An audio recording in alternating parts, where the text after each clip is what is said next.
Welcome to the Silent Empires, where the night feels endless, the stories move slowly, and power exists in the quietest places.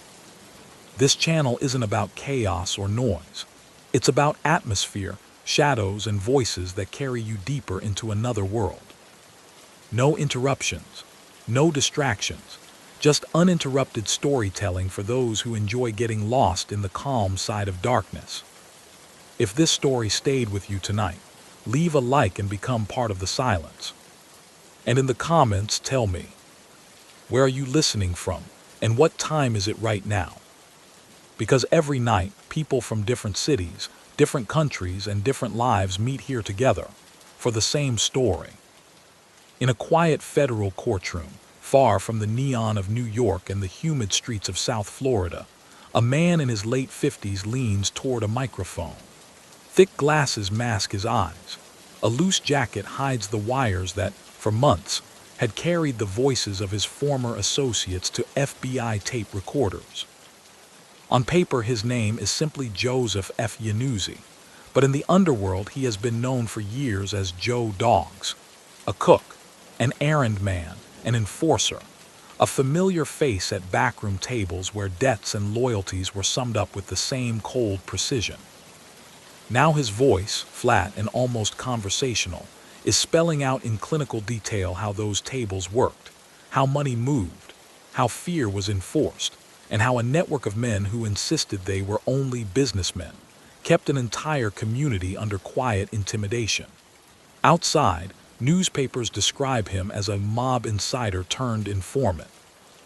Inside, federal agents know that the tapes he carried and the testimony he gives mark another turn in a decades-long struggle between an entrenched criminal culture and a government that took a long time to understand how deeply that culture had taken root.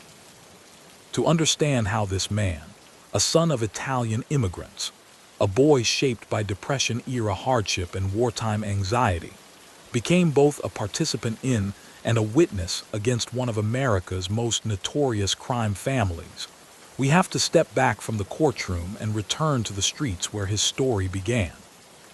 Joseph Iannuzzi entered the world in 1930 in New York City, at a moment when the city's Italian-American communities were still adjusting to their place in the American story.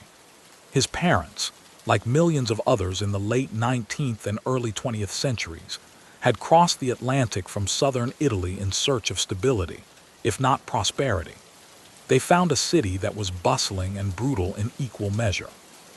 Crowded tenements, long hours in low-paid jobs, and open prejudice from more established groups framed daily life. Yet those same neighborhoods also nurtured dense networks of family, faith, and mutual aid.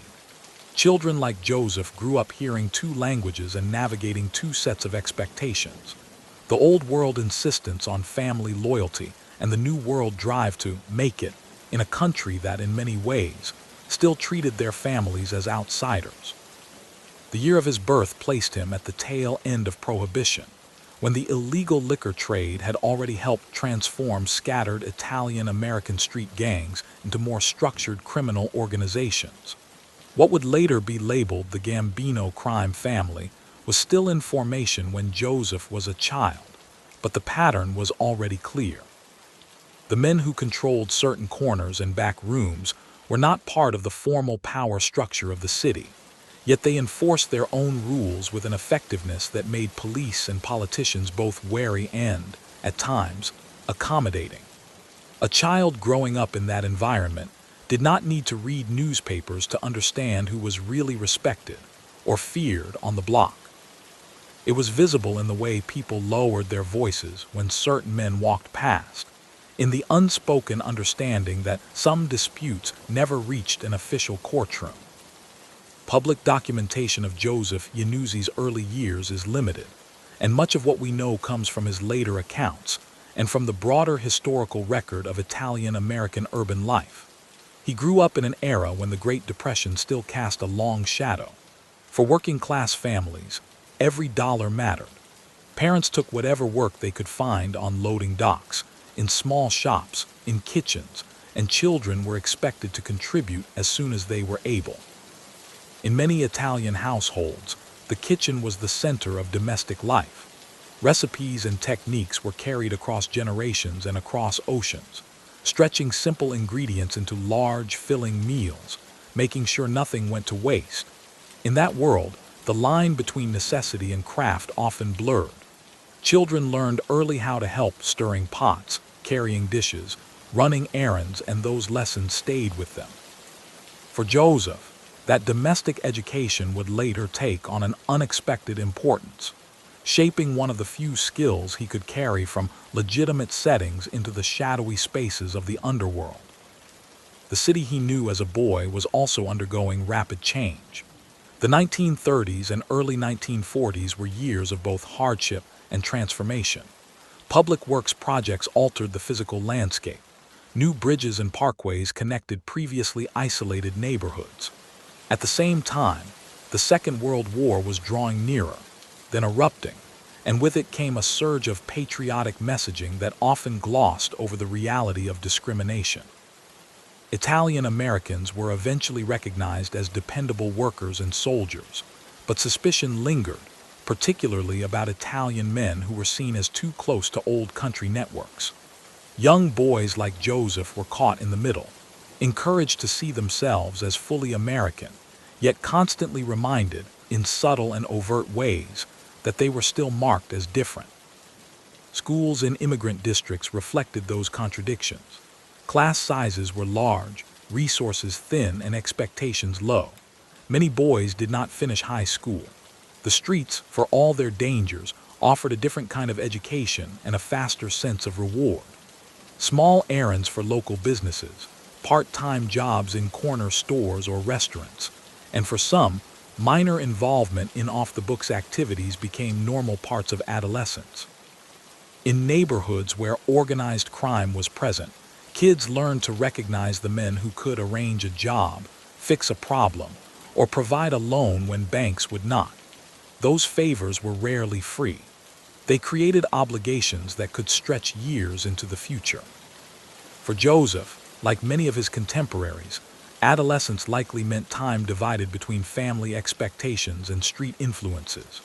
The post-war years brought new opportunities, but also new temptations. Cheap entertainment, from pool halls to neighborhood social clubs, offered escape from cramped apartments and nagging worries about money. In some of those spaces, older men with underworld connections held court. They presented themselves as successful, self-made figures who had found a way around the constraints that hemmed in so many working-class lives. The fine details of how a teenager like Joseph moved from being a curious observer to a more active participant are not cataloged in official records. Still, the overall pattern is well documented in sociological studies of the period. Young men were drawn in gradually, often through seemingly minor tasks, running messages, keeping an eye on a doorway, helping to collect a debt that, on the surface, looked like any other unpaid bill. One aspect of Joseph's background that stands out, and that he later highlighted in his own writings, was his competence in the kitchen. In a community that prized good food and hospitality, being able to cook was more than a hobby. It was a way to establish trust and to play a useful role in group life. As he grew older, he found work in restaurants and bars, legitimate businesses that, in mid-century New York, often doubled as meeting places for people on both sides of the law. The skills required in those settings, managing orders, staying calm under pressure, remembering faces and preferences, overlapped with the traits valued by criminal enterprises. To feed a crew, literally and figuratively, was to make oneself indispensable. The broader social environment of post-war New York further shaped the paths available to someone like Iannuzzi. The years after 1945 were often remembered in national memory as a time of prosperity and optimism, but that story did not apply evenly. In many urban ethnic enclaves, wages remained low, housing overcrowded, and discrimination in hearing stubbornly present. Organized crime took advantage of those gaps. It offered a parallel system of employment, credit, and protection, unofficial, unregulated, and ultimately self-serving, but effective enough to be appealing. Men who controlled gambling operations or unlicensed bars could provide steady, if risky, income to those willing to work outside the law. They also demanded loyalty that often outweighed any attachment to official institutions. Law enforcement, for its part, was only beginning to grasp the depth and sophistication of the organizations forming around the old street gangs. For decades, local police and political machines had treated Italian-American criminal groups as a nuisance or a useful tool, depending on the context. Bribery, favoritism, and selective enforcement were common. The federal government's more systematic crackdown on organized crime would only gather real momentum in the late 1950s and 1960s. When Joseph was coming of age, the balance still tilted in favor of those who understood how to operate in the gray zones between legality and illegality, where a well-timed favor or a personal connection could mean the difference between arrest and a warning. Within this landscape, Joseph's reputation began to form, not yet as a notorious figure, but as a reliable presence around men who already wielded underworld influence. Accounts from law enforcement and from his own later descriptions agree on a basic trajectory. He became an associate, not a formally initiated member, of what would become known as the Gambino crime family. That distinction mattered in the coded world of organized crime. Full members, or made men, were bound by solemn internal rituals and promises. Associates like Joseph operated in the orbit of those men, carrying out tasks, handling money, and often taking on significant risk, but without the full status that came with initiation. It was a position that could offer both opportunity and vulnerability. In the early stages of his involvement, the activities that occupied his time were the sorts of things that often escape public notice but form the backbone of organized criminal economies, assisting with illegal gambling operations, helping to manage cash-heavy businesses, ensuring that payments due to more powerful figures arrived on schedule.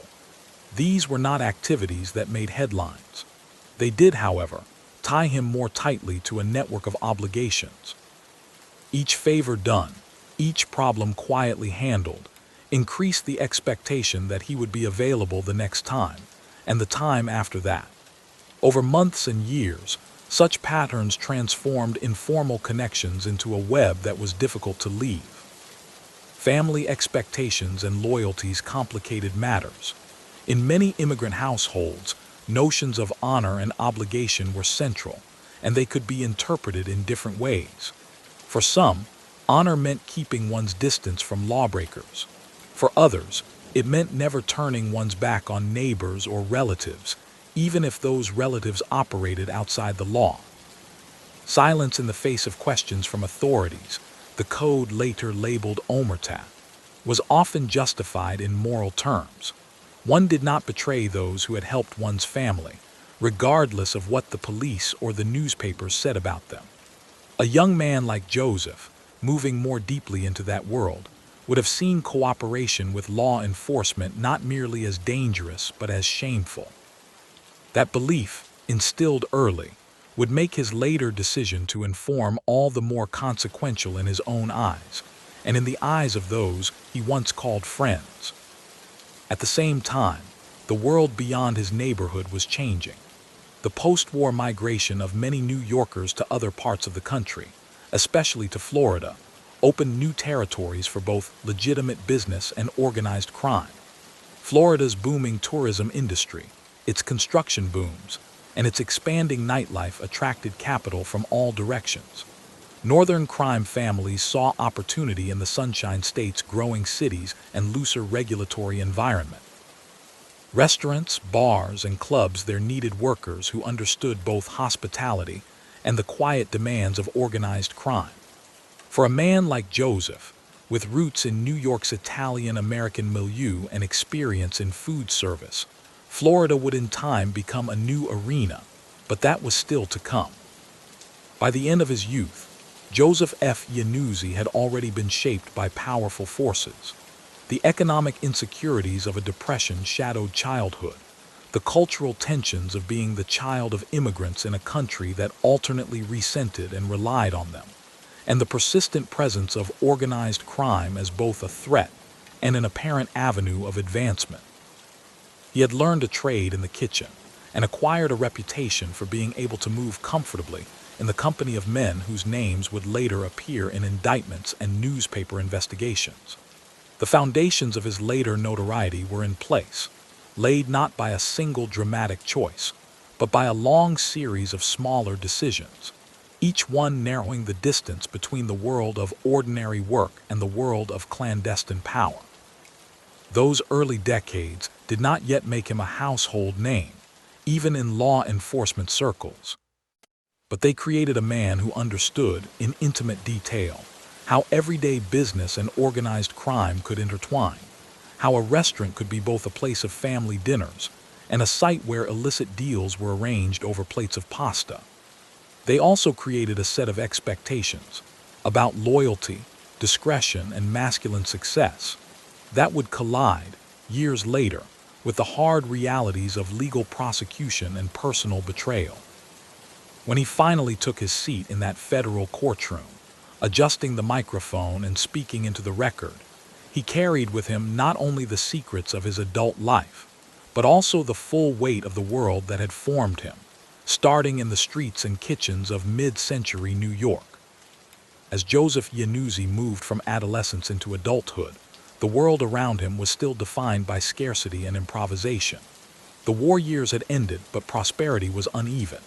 In the New York of the late 1940s and early 1950s, a young man with limited formal education and a talent for hard work could easily find himself standing at a crossroads. Restaurants, construction sites, docks, and factories all needed hands, but the pay was modest and the advancement slow. On the other side of the ledger were the men he had watched for years, well-dressed, self-assured figures who seemed to float above the daily scramble for wages.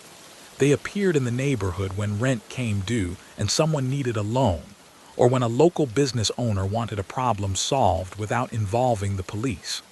They spoke softly, but people listened. To a young man like Joseph, who had already done small favors around that world, their lifestyle suggested a way to claim dignity and security without waiting for someone else's promotion. The kitchen remained his most concrete skill. By his late teens, he had spent enough time around commercial stoves and neighborhood bars to move beyond basic tasks. He knew how to turn out large quantities of food that still tasted like something a grandmother would be proud of. He knew how to feed a roomful of people on short notice. In a city where social life was often organized around food, that ability mattered. For small restaurants struggling to stay afloat, for private clubs run quietly in the back of storefronts, a dependable cook could be the difference between success and failure. It also meant that Joseph's work did not keep him tucked away in some distant factory. Night after night, he found himself in the heart of social spaces where money, gossip, and influence flowed freely. His later accounts describe the slow erosion of the line between legitimate and illegitimate activity during these years. A paying job in a bar might be followed, once the doors were locked to the public, by an invitation to stay on and help serve food for a private card game. At first, it might have been as simple as carrying plates into a room where older men played for higher stakes than the usual neighborhood crowd. Over time, those rooms became more familiar. He learned who settled disputes, who handled the cash box, and who could be relied upon when an unhappy loser threatened to cause trouble. The same men who thanked him for a perfectly cooked meal might, a few minutes later, instruct someone else to make sure an overdue better understood that promises had to be kept. In the 1950s, illegal gambling was one of the main engines of organized crime in New York. Long before state lotteries and legal casinos, people seeking excitement or a chance to change their fortunes turned to underground bookmakers and quiet card rooms. The law considered these operations crimes, but many participants thought of them as just another part of adult life, no more scandalous than the office betting pool. For the men at the top of these networks, however, gambling was serious business. It generated steady income, created leverage over indebted players, and provided a venue where alliances could be tested and reinforced. As Joseph grew older, he ceased to be merely an employee in those rooms and became part of the machinery that made them possible. By his own later description, he began handling small sums of money for gambling operations, taking bets, recording results, and making sure winners were paid and losers reminded of their obligations. These tasks required reliability and a certain kind of nerve. The sums might not have been large at first, but any misstep could anger people who were not accustomed to tolerating mistakes. His reputation among these men depended on never losing track of cash and never talking out of school about what he saw. As his responsibilities increased, so did his income, though far from the lavish wealth sometimes depicted in popular culture. He still lived in modest surroundings, but he now carried more money in his pocket than most men his age who worked straight jobs. That difference reinforced the sense that he was on a path distinct from his law-abiding peers. This period also marked the consolidation of the modern structure of the American Mafia. In 1957, the now famous Appalachian meeting in upstate New York, where dozens of high-ranking mob figures were detained by state police, exposed to the broader public what insiders and many in law enforcement already knew: that Italian-American crime groups were not just scattered gangs, but part of a national network with defined leadership.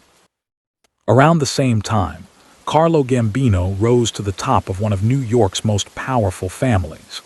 The organization that would bear his name tightened its grip on lucrative rackets across the city. While there is no evidence that Joseph played any role in the major decisions of those years, he operated in the world those decisions created. The men who now controlled his corner of the gambling business answered, directly or indirectly, to the hierarchy that reporters and prosecutors were starting to label the Gambino crime family. Joseph's place in that hierarchy was clear. He was an associate, not a fully initiated member. In practice, that meant he could be asked to take risks, to collect debts, to travel on someone else's instructions, but he would never sit at the top table where strategy was discussed. He was Italian-American and, in theory, eligible for making if someone chose to sponsor him, yet that moment never came. The reasons were likely a mixture of timing, internal politics, and perhaps a perception that his skills were most useful where he already was: close enough to be trusted, distant enough to be expendable if difficulties arose. Whatever the cause, the distinction shaped his life. As an associate, he lived under the obligations of organized crime without enjoying all of its protections. The nickname by which he would become widely known, Joe Dogs, began circulating in these years. Accounts differ on its exact origin. Some link it to his time in food service, suggesting it grew from a period when he worked around hot dog stands or casual eateries. Others say it reflected a fondness for betting on greyhound races, a pastime popular with many gamblers of the era. Nicknames in that world often emerged organically, passed from person to person until they stuck. However it began, Joe Dogs captured something about his dual identity: part culinary figure, part underworld regular, a man associated both with meals and with the rougher entertainments of the street. Law enforcement did not ignore him entirely. Like many men operating on the fringes of legality, he had brushes with the police. Raids on gambling rooms sometimes resulted in his being swept up with owners, dealers, and customers. Charges related to illegal betting, minor theft, or unlicensed business activities appeared in his record. These encounters rarely produced lengthy prison sentences, but they were more than inconveniences. Each arrest chipped away at the illusion that what he was doing existed in some harmless parallel universe. They also deepened his acquaintance with the criminal justice system, the booking rooms, the holding cells, the hurried conversations with overburdened attorneys. In later years, he would look back on that period as one in which he learned, step by step, how likely it was that his chosen life would eventually bring him into serious conflict with the law. The 1960s brought both continuity and change. Nationally, The Kennedy administration made organized crime a public priority, and Senate hearings broadcast on television familiarized viewers with the faces and evasive answers of prominent mob figures. Inside New York, federal prosecutors and FBI agents began to assemble more coherent pictures of the city's criminal networks.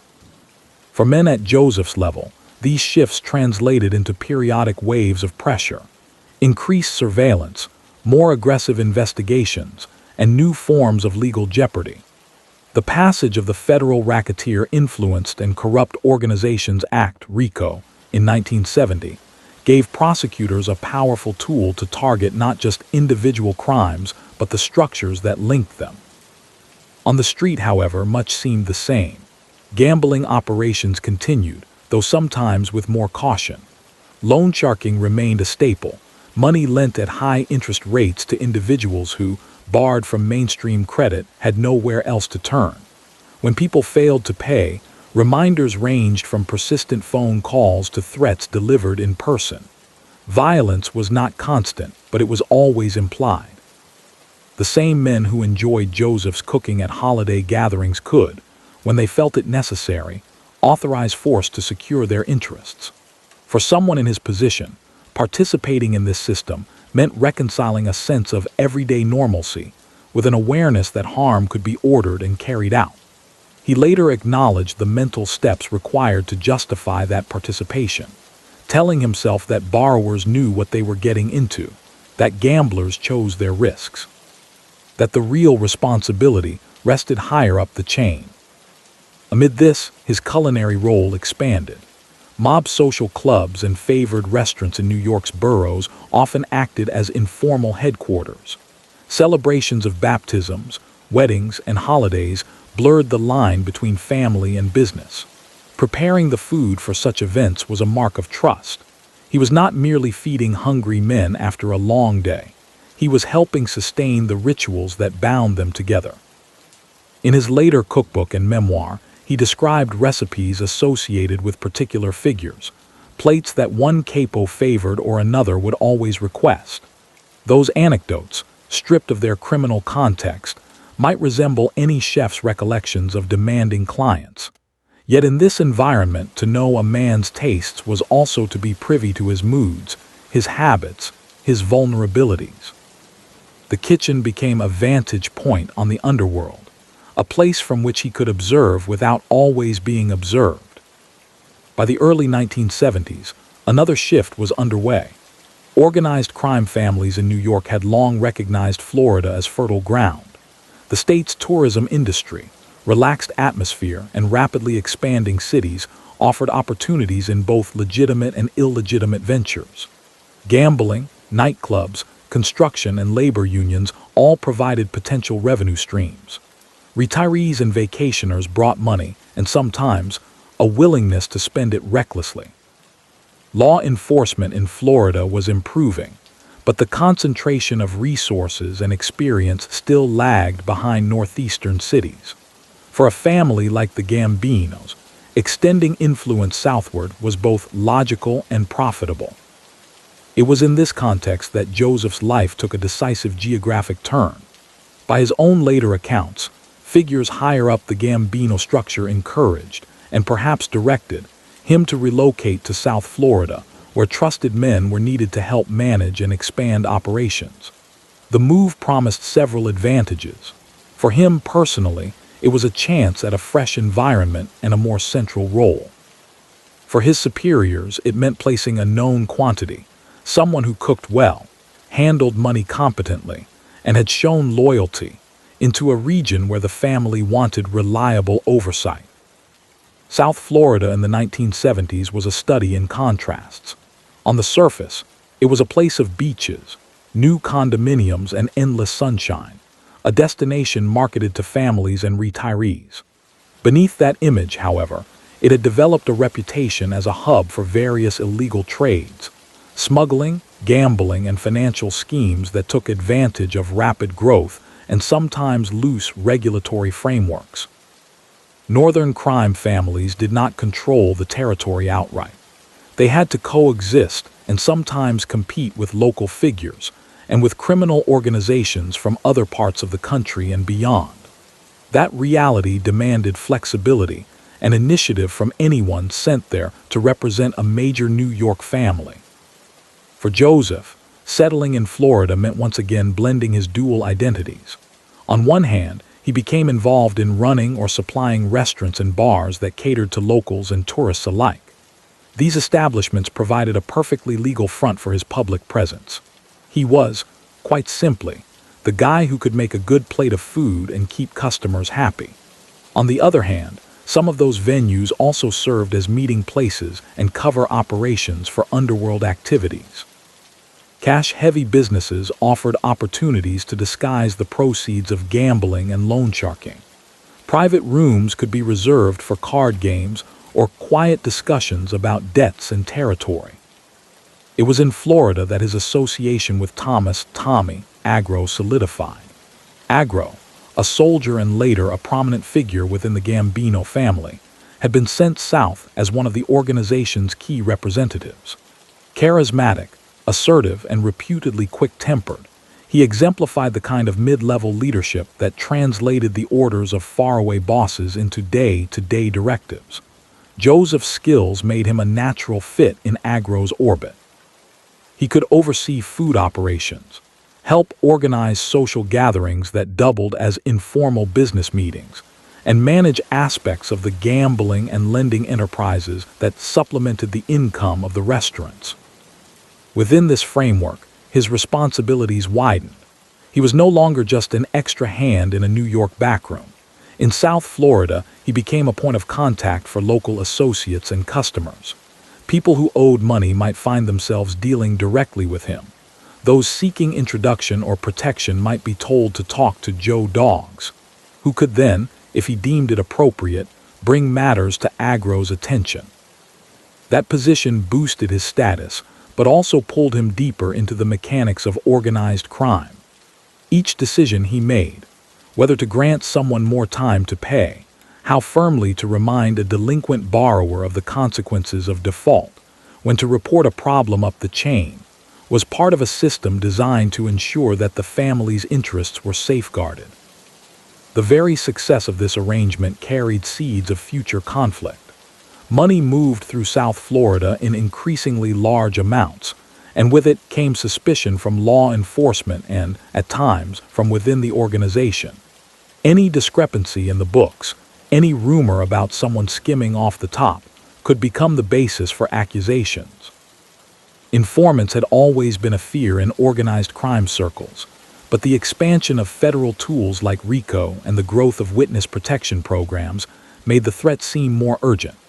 Men like Agro were under pressure from New York to keep operations profitable and secure.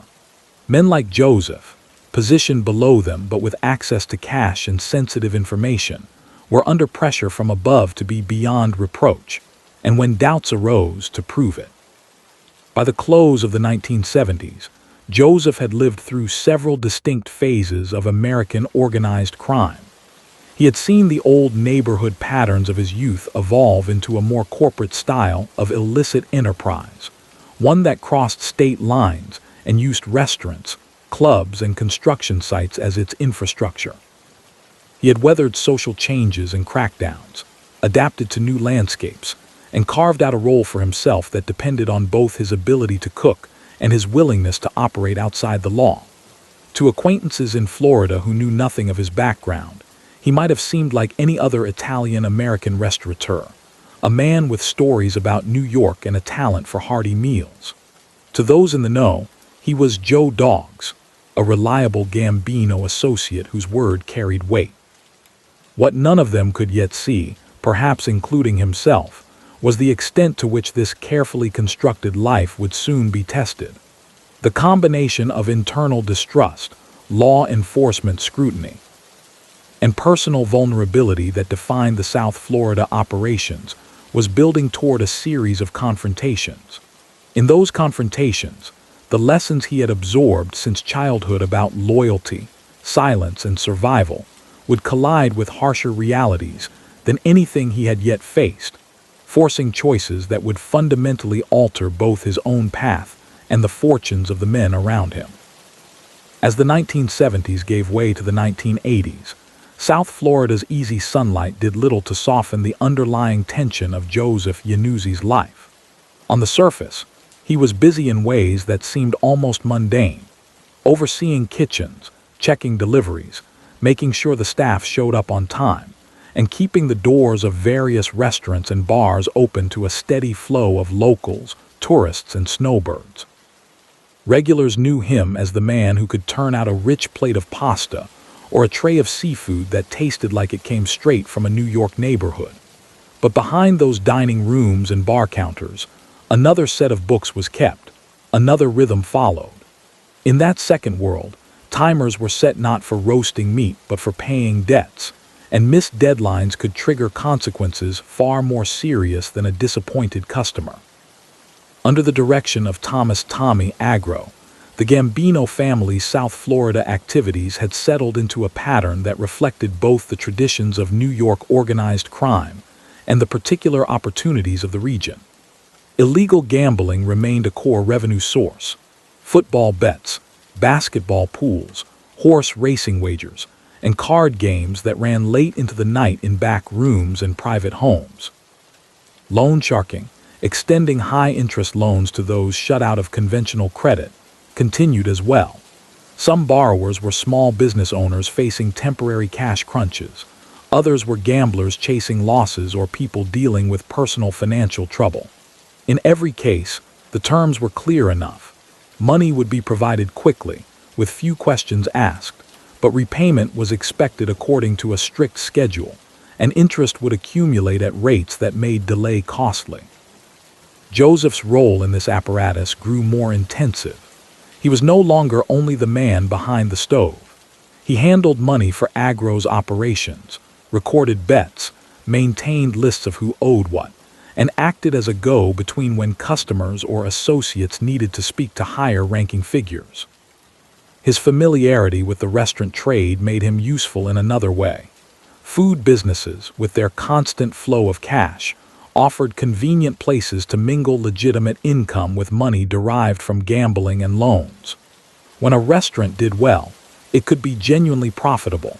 When it struggled, its books could be used to explain funds that had, in truth, originated elsewhere. The legal line separating his activities from outright crime became narrower. Under state law, bookmaking, unlicensed lending at exorbitant rates, and the collection of debts through intimidation were all offenses. Federal law, especially after the introduction of RICO, allowed prosecutors to treat patterns of such behavior as evidence of an ongoing criminal enterprise. Joseph understood that he was working in a sphere that could draw serious charges. Arrests of friends and associates over the years drove the point home. Yet he also felt the weight of expectations that had been building since his youth. The obligation to remain loyal to those who had given him opportunities, the stigma attached to seeking help from authorities, and the habit of seeing law enforcement as a distant, often adversarial force. His relationship with Agro was, for a time, central to his sense of place in this world. Agro, older and fully initiated into the Gambino hierarchy, commanded a mix of fear and respect. To many around him, he projected a kind of rough charisma. He could be generous, picking up tabs, offering jobs, or smoothing over disputes when it suited him. He had a talent for making associates feel included in something larger than themselves. At the same time, he was known for volatility. Stories circulated, some exaggerated, others not, about his readiness to respond sharply when he felt slighted or cheated. Joseph operated close to this fire. The proximity gave him status, but also exposed him to the sudden changes in mood that could turn yesterday's favored helper into today's suspected liability. The daily mechanics of collecting debts illustrated the mixture of routine and danger that defined Joseph's work. Many interactions were uneventful. A borrower who had fallen a little behind might be visited or called, reminded firmly of their obligation, and persuaded to make at least a partial payment. Sometimes a plan would be arranged to catch up over the coming weeks.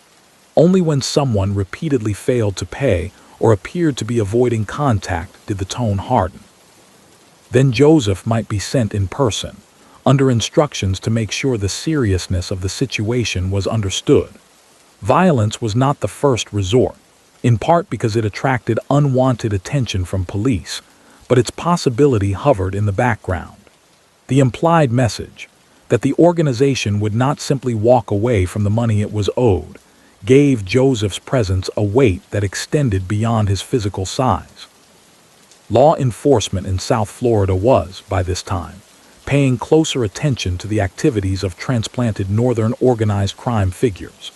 The Federal Bureau of Investigation, which in earlier decades had been slow to recognize the structure and reach of the mafia, now maintained dedicated squads targeting the major New York families and their out-of-state branches. Agents in Miami and surrounding offices documented connections between local businesses and known associates of the Gambinos. Surveillance operations tracked who entered and left certain restaurants and clubs, while confidential informants provided fragments of information from inside the network. To the public, much of this remained invisible. Operations were conducted quietly, cases built over months and years. To someone in Joseph's position, the signs were more apparent. Unfamiliar faces lingering near meeting places, occasional sudden appearances of law enforcement vehicles, stories of raids on gambling locations that, a decade earlier, might have been allowed to operate with little interference. For a long time, those developments did not fundamentally alter his course. He had already lived through previous waves of enforcement in New York. Raids, brief stints behind bars, and legal scares were treated almost as occupational hazards. The system around him was built to absorb such blows. Lawyers were retained, bail posted, fines paid. Associates who refused to cooperate with authorities and served short sentences could expect some form of support upon their return. This culture of endurance made it easier to discount the long-term risks. Even when RICO petitions and multi-defendant indictments began to appear in newspapers, they seemed, at first, like distant thunderstorms, the kind that might flood someone else's street. Inside the network, however, growing pressure from law enforcement had a corrosive effect on trust. The greater the legal danger, the more anxious leaders became about the possibility of informants. Every arrest raised the question of who might choose to cooperate in exchange for leniency. In response, figures like Agro sometimes tightened their inner circles, limiting who had access to sensitive information. Financial irregularities that might once have been overlooked could now be interpreted as signs of disloyalty. In this environment, Joseph's role handling cash placed him in a particularly exposed position. If money went missing, if business underperformed expectations, suspicion could easily fall on the man whose hands had passed over the bills. Complicating matters further were Joseph's own financial difficulties. By his later admission, he did not always manage his personal finances wisely. He gambled, sometimes losing more than he could comfortably afford.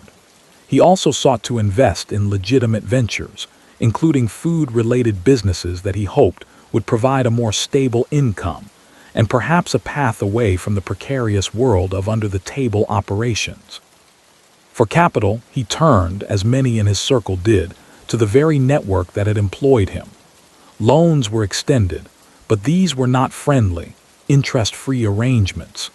They came with clear expectations and the same kind of harsh enforcement that characterized any other debt owed to Agro's crew.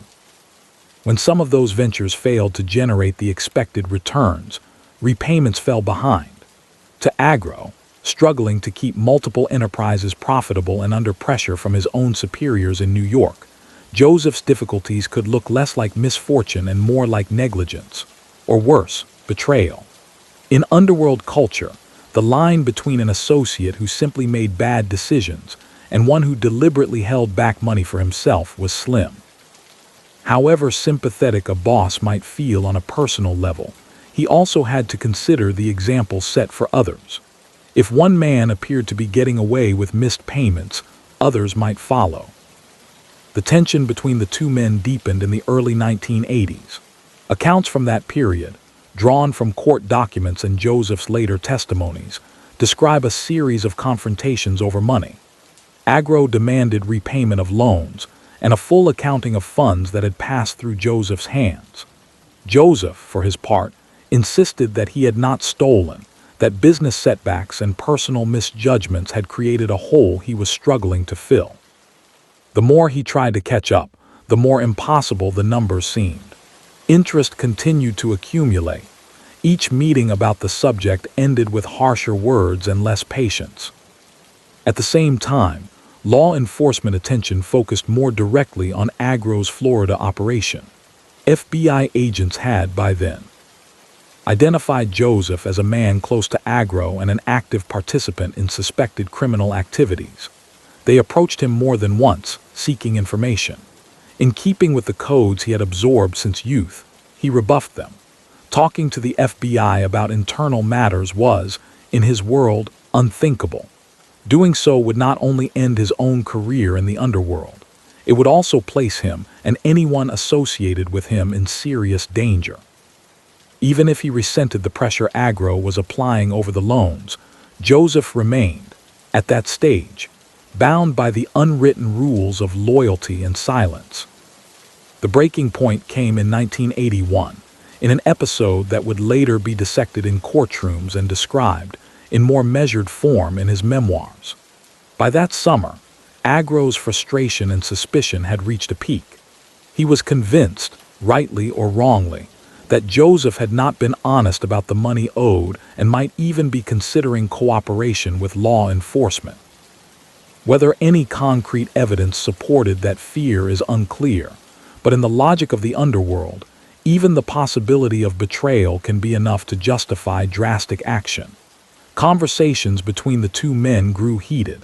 Threats, at first implied, became explicit. In August of that year, Agro arranged a meeting with Joseph under the pretext of discussing their financial issues. Joseph, accustomed to being summoned in this way, agreed. The encounter that followed was not, as he might have hoped, a negotiation. Instead, it became an act of violent punishment. Agro and several associates attacked him, beating him severely and leaving him with injuries so serious that, for a time, his survival was in question. Precise details of the assault, while recounted in legal documents and his own later writings, do not need repeating here. What matters for understanding his life is the pattern. A man who had spent years proving his usefulness and loyalty to a criminal organization found that, once mistrust took hold, those qualities offered limited protection. The system he had helped to maintain responded to financial disputes by endangering his life. In the aftermath, he was taken to a hospital where doctors struggled to stabilize him. He remained there for weeks, undergoing treatment and beginning a slow, painful recovery. The physical damage was significant, but the psychological impact was equally profound. Lying in a hospital bed, cut off from his usual routines, he had time to reflect on the path that had brought him there. The beating had exposed a stark truth. In the hierarchy he had served, his well-being was ultimately secondary to the perceived interests of those above him. Years of service and shared meals, of holidays spent cooking for Agro's gatherings, had not shielded him from being treated as a liability to be removed when convenient. Law enforcement officials, aware of the assault and long interested in the man they knew as Joe Dogs, recognized an opening. FBI agents visited him in the hospital. This was not their first contact with him, but the context had changed dramatically. A year earlier, any suggestion that he might cooperate would have collided with deeply ingrained instincts and fears.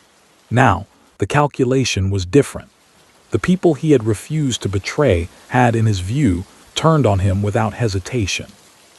The risk landscape, which for so long had seemed to tilt decisively against speaking to authorities, had been brutally altered by the actions of his own associates.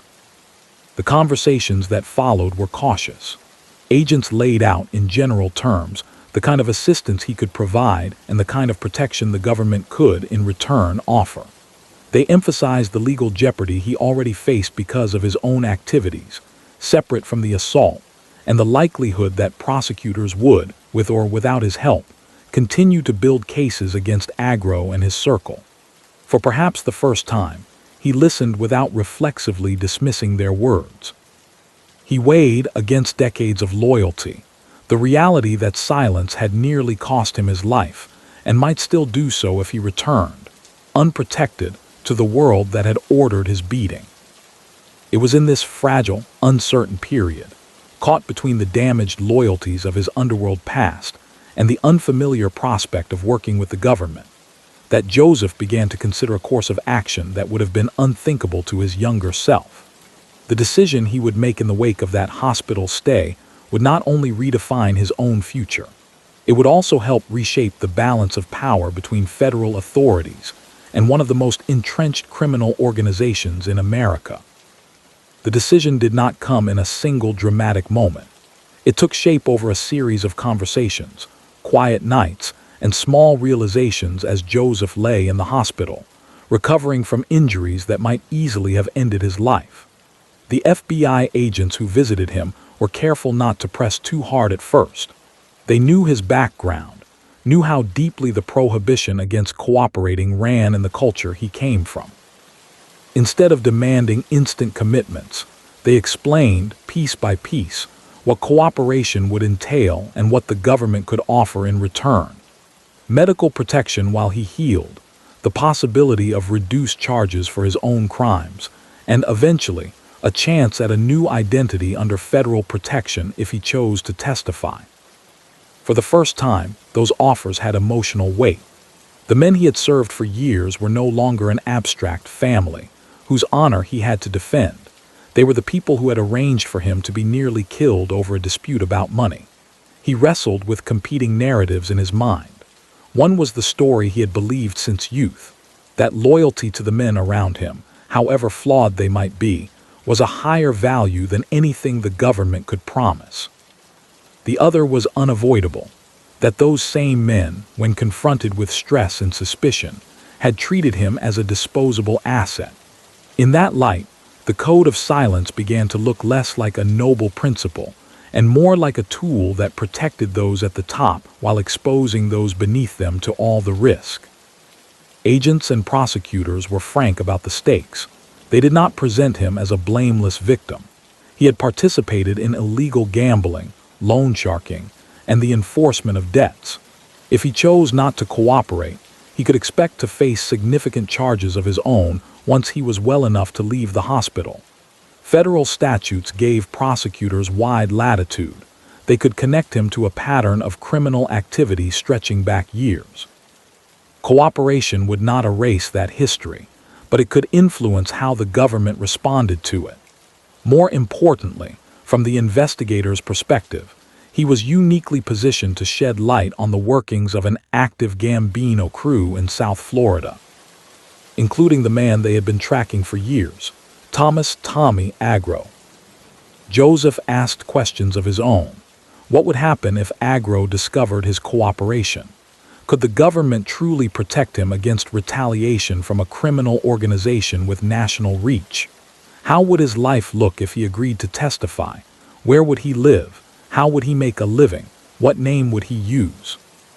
The agents could not offer ironclad guarantees, but they explained the structure of the Federal Witness Security Program, which provided relocated identities, financial assistance during the transition period, and ongoing monitoring.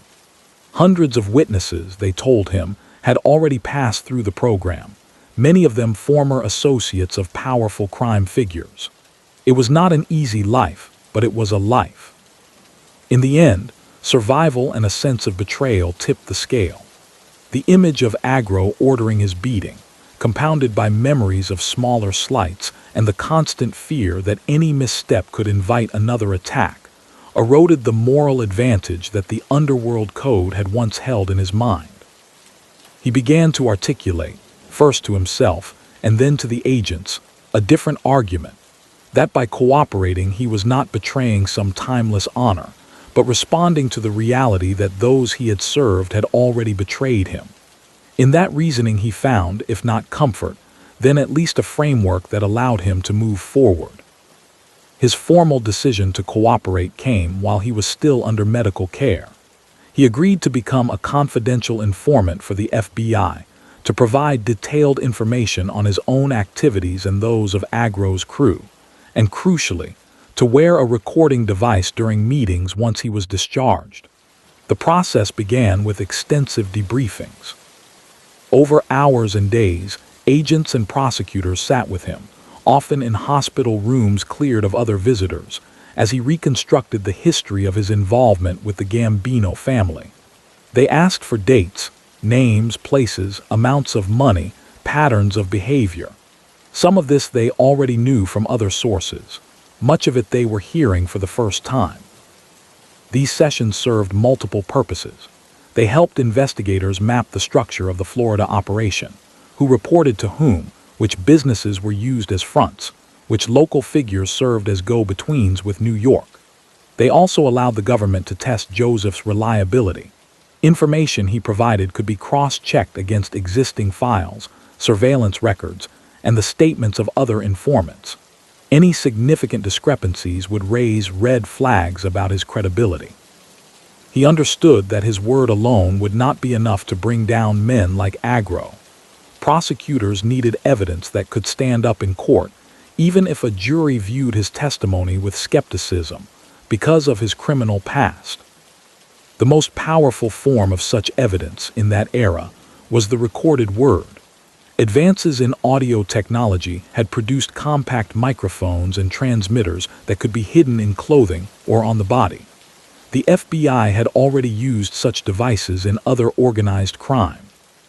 Investigations, but each deployment carried serious risks for the cooperating witness. If the device was discovered, the result could be instant and lethal. Before agreeing to put on a wire, Joseph had to confront that possibility. The agents did not minimize it.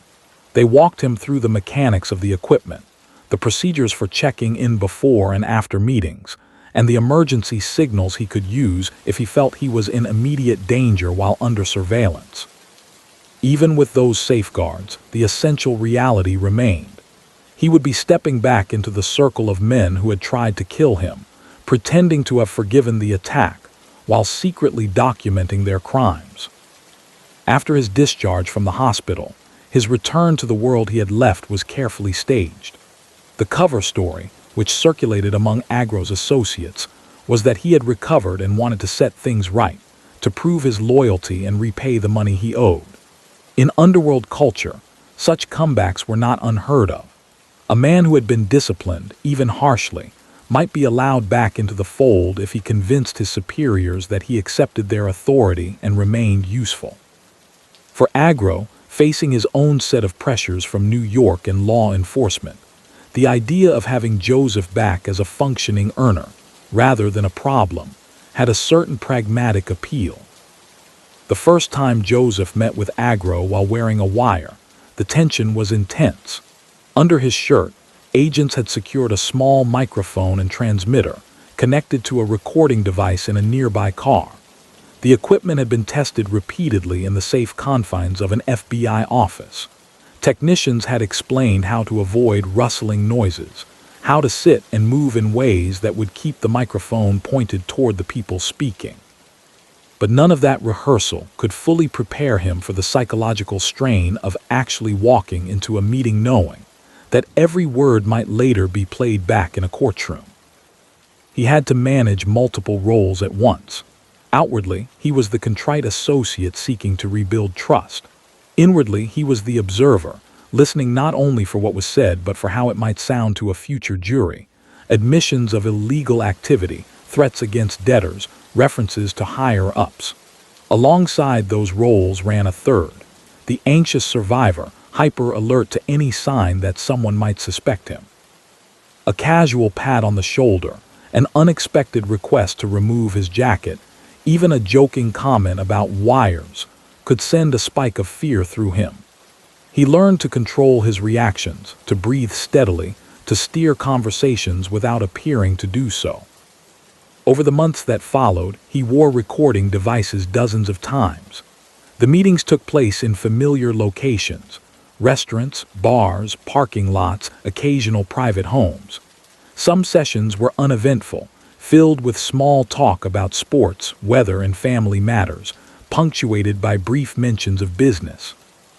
Others yielded exactly what the FBI hoped for: candid discussions of loans, extortion plans, the mechanics of collecting money, and at times, recollections of past violence framed as cautionary tales for anyone inclined to fall behind on payments.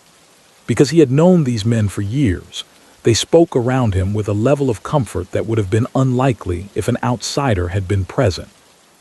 The FBI's procedures were methodical. Before each wired meeting, Joseph would check in with his handlers, who would fit and test the equipment, review his anticipated movements, and discuss the goals for the encounter. Afterward, he would return to a prearranged location, where agents would remove the device, secure the tapes, and debrief him about what had happened. Transcription teams then turned the audio into written records, noting not only the words but also the context: who was present, what topics led into which admissions, how the participants reacted. Prosecutors reviewed the material with an eye toward constructing future indictments, identifying patterns of conduct that could support charges of racketeering, extortion, and illegal gambling under both state and federal law. This work was not simply a matter of catching individual statements. Under RICO, the government needed to demonstrate the existence of an enterprise engaged in a pattern of criminal activity. Joseph's tapes helped show exactly that: a continuing association of individuals linked to the Gambino family, who coordinated their efforts to earn money through illegal means and to enforce their will through intimidation. Conversations he recorded documented how debts were assigned, how collections were prioritized, and how disputes were resolved internally without recourse to legal channels. They also captured the language of loyalty and fear that bound participants together, a culture that prosecutors could then explain to juries unfamiliar with the subtleties of organized crime etiquette. At times, the dual nature of his role produced moral strain. To maintain credibility with Agro and others, he had to continue participating to some degree in the very activities the FBI sought to dismantle. Under close supervision, he collected certain debts and transmitted money, actions that, in isolation, would have been criminal. Law enforcement officials justified this as necessary, controlled activity, tightly monitored and limited to what was essential for the integrity of the investigation. From their perspective, the long-term benefit of dismantling a larger criminal structure outweighed the short-term continuation of some of its operations. For Joseph, the distinction was less abstract. He had to look people in the eye, demand payments, and speak in the same toughened language he had always used, knowing that now those interactions served a very different purpose. The risk of exposure hung over every step. Organized crime figures were, by necessity, alert to the possibility of electronic surveillance. News reports of other cases had made them wary. Periodically, Agro's crew would change meeting spots or vary routines to avoid creating predictable patterns. There were times when someone would jokingly, or not so jokingly, pat down a colleague, making a show of checking for wires. On such occasions, Joseph had to trust in the positioning of his equipment and his own ability to deflect suspicion with humor or annoyance. Each successful deflection reinforced the FBI's confidence that he could continue. Each close call underscored the delicate balance he was walking. As the body of recorded evidence grew, the government's view of the Florida operation sharpened. The tapes did more than corroborate Joseph's claims about past events. They provided real-time documentation of ongoing criminal conduct. Agents could match voices on the recordings to individuals they had observed during surveillance. Bank records and business documents helped trace where money traveled after it left a debtor's hands. Phone records showed patterns of communication between Florida and New York, linking local actions to the broader Gambino hierarchy. Piece by piece, what had once been a rough outline of suspected activities became a detailed map. Within this unfolding picture, Joseph began to understand his own changing identity. To the men he still met in bars and back rooms, he remained, outwardly, Joe Dogs, the familiar associate, sometimes joked about, sometimes berated for his earlier financial problems, but still part of the circle. To the FBI and federal prosecutors, he was now a key cooperating witness whose continued freedom and future safety were bound up with the success of the investigation. To himself, he was something more complicated. A man who had spent a lifetime defining his worth by loyalty, now daily acting in ways that would be branded, in his old world's vocabulary, as betrayal. He wrestled with this privately. At home, in the rare quiet hours between operations, he thought about the people who would be affected by his actions, not just the men at the top, but their families, friends, and lower-level associates who might be swept up in wide-ranging indictments. He also thought about the victims of the system he had helped run. Small business owners squeezed by high-interest loans, gamblers lured into cycles of debt, workers whose jobs were threatened when a business became entangled in underworld schemes.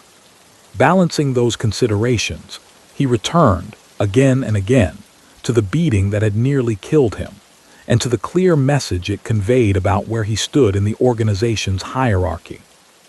By late 1982 and into 1983, the accumulated weight of the recordings and corroborating evidence convinced federal authorities that they were ready to move. Prosecutors in the Southern District of Florida, working in concert with the FBI, prepared indictments charging Agro and several associates with a range of offenses, including extortion, loan sharking, and racketeering. The documents, stretching for dozens of pages, drew heavily on conversations captured by Joseph's hidden microphones. In some instances, they quoted directly from the tapes. In others, they summarized patterns of conduct illuminated by weeks of recorded interactions. The timing of arrests was carefully planned. Law enforcement officers sought to take key figures into custody simultaneously to prevent them from warning one another or fleeing. When the day came, it unfolded more as a coordinated operation than as a single dramatic raid. Agents picked up suspects at homes, businesses, and familiar meeting spots. News of the arrests traveled quickly through both the criminal world and the local media. Articles described a major blow to a northern crime family's activities in South Florida, naming Agro as a central target and nodding, sometimes in cautious language, that the case had been built with the help of an insider. For Joseph, the moment was both a culmination and the beginning of a new, even more public phase. With arrests made and indictments unsealed, his covert role could not remain secret indefinitely. Some of Agro's associates quickly deduced that only someone very close to their operations could have provided the level of detail evident in the charges. Rumors swirled, suspicions crystallized. The FBI, anticipating this, accelerated plans to move him fully into protective status. Under federal arrangements, he began the process of relocating, receiving a new identity, and severing contact with most of the people he had known. As trial preparations got underway, prosecutors made clear that his cooperation would now extend beyond wearing a wire. He would be expected to take the stand, under oath, and explain to a jury how Agro's crew operated, what the recorded conversations meant in context, and how the culture of organized crime framed the decisions and statements of those involved. The tapes would provide the backbone of the government's case, but jurors unfamiliar with the coded language and social norms of mob life needed a guide to interpret them. Joseph, who had once learned those norms as a survival strategy, would now be asked to translate them for the very system he had spent a lifetime avoiding. The personal cost of that step weighed heavily on him. Testifying would make his cooperation a matter of public record. Depending on how widely the trials were covered, his name and face could appear in newspapers and on television, erasing any hope of quiet anonymity. He would be marked, in the eyes of his former associates and of many in the broader Italian-American underworld, as an informer, a designation that, in that culture, carried a stigma often considered worse than that attached to crime itself. Yet he had already crossed the essential line when he agreed to wear a wire. In a sense, the courtroom would only make official what had long since become reality. As the calendar moved toward the first of the major trials stemming from the Florida investigation, the man once known primarily as Joe Dogs, cook and collector, found himself occupying a new and uneasy role, a central witness in the government's effort to hold a Gambino crew accountable. The quiet, dangerous work of gathering evidence in bars and back rooms was over. Ahead lay a different kind of danger, measured not in sudden physical attacks, but in public scrutiny, cross-examination, and the permanent reshaping of his place in the world he had once called his own. The courthouse where the case finally came to trial was an ordinary concrete and glass building in South Florida, a place where tax disputes, drug cases, and routine civil suits were heard alongside the occasional high-profile prosecution. On the days when the government of the United States versus Tommy, Agro, and his associates was called to order, the halls took on a different atmosphere. U.S. Marshals moved with particular alertness. Reporters lingered near the elevators, watching for familiar faces.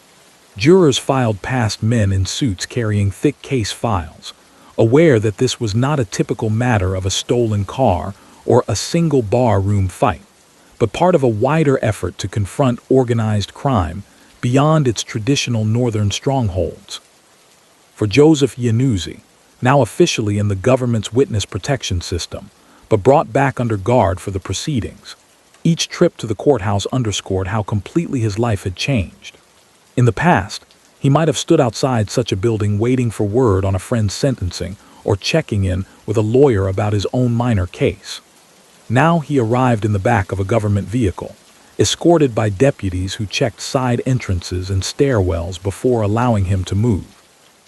He was no longer an anonymous face in a crowd, but a central figure in a case that circulated through the federal justice system as an example of a new kind of witness, an insider from a major mafia family willing to describe its operations under oath.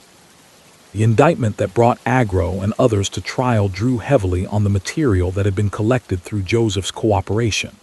It alleged that the defendants, acting as part of the Gambino crime family's South Florida interests, had engaged in a pattern of extortion and usurious lending, using the threat of economic and physical harm to compel repayments.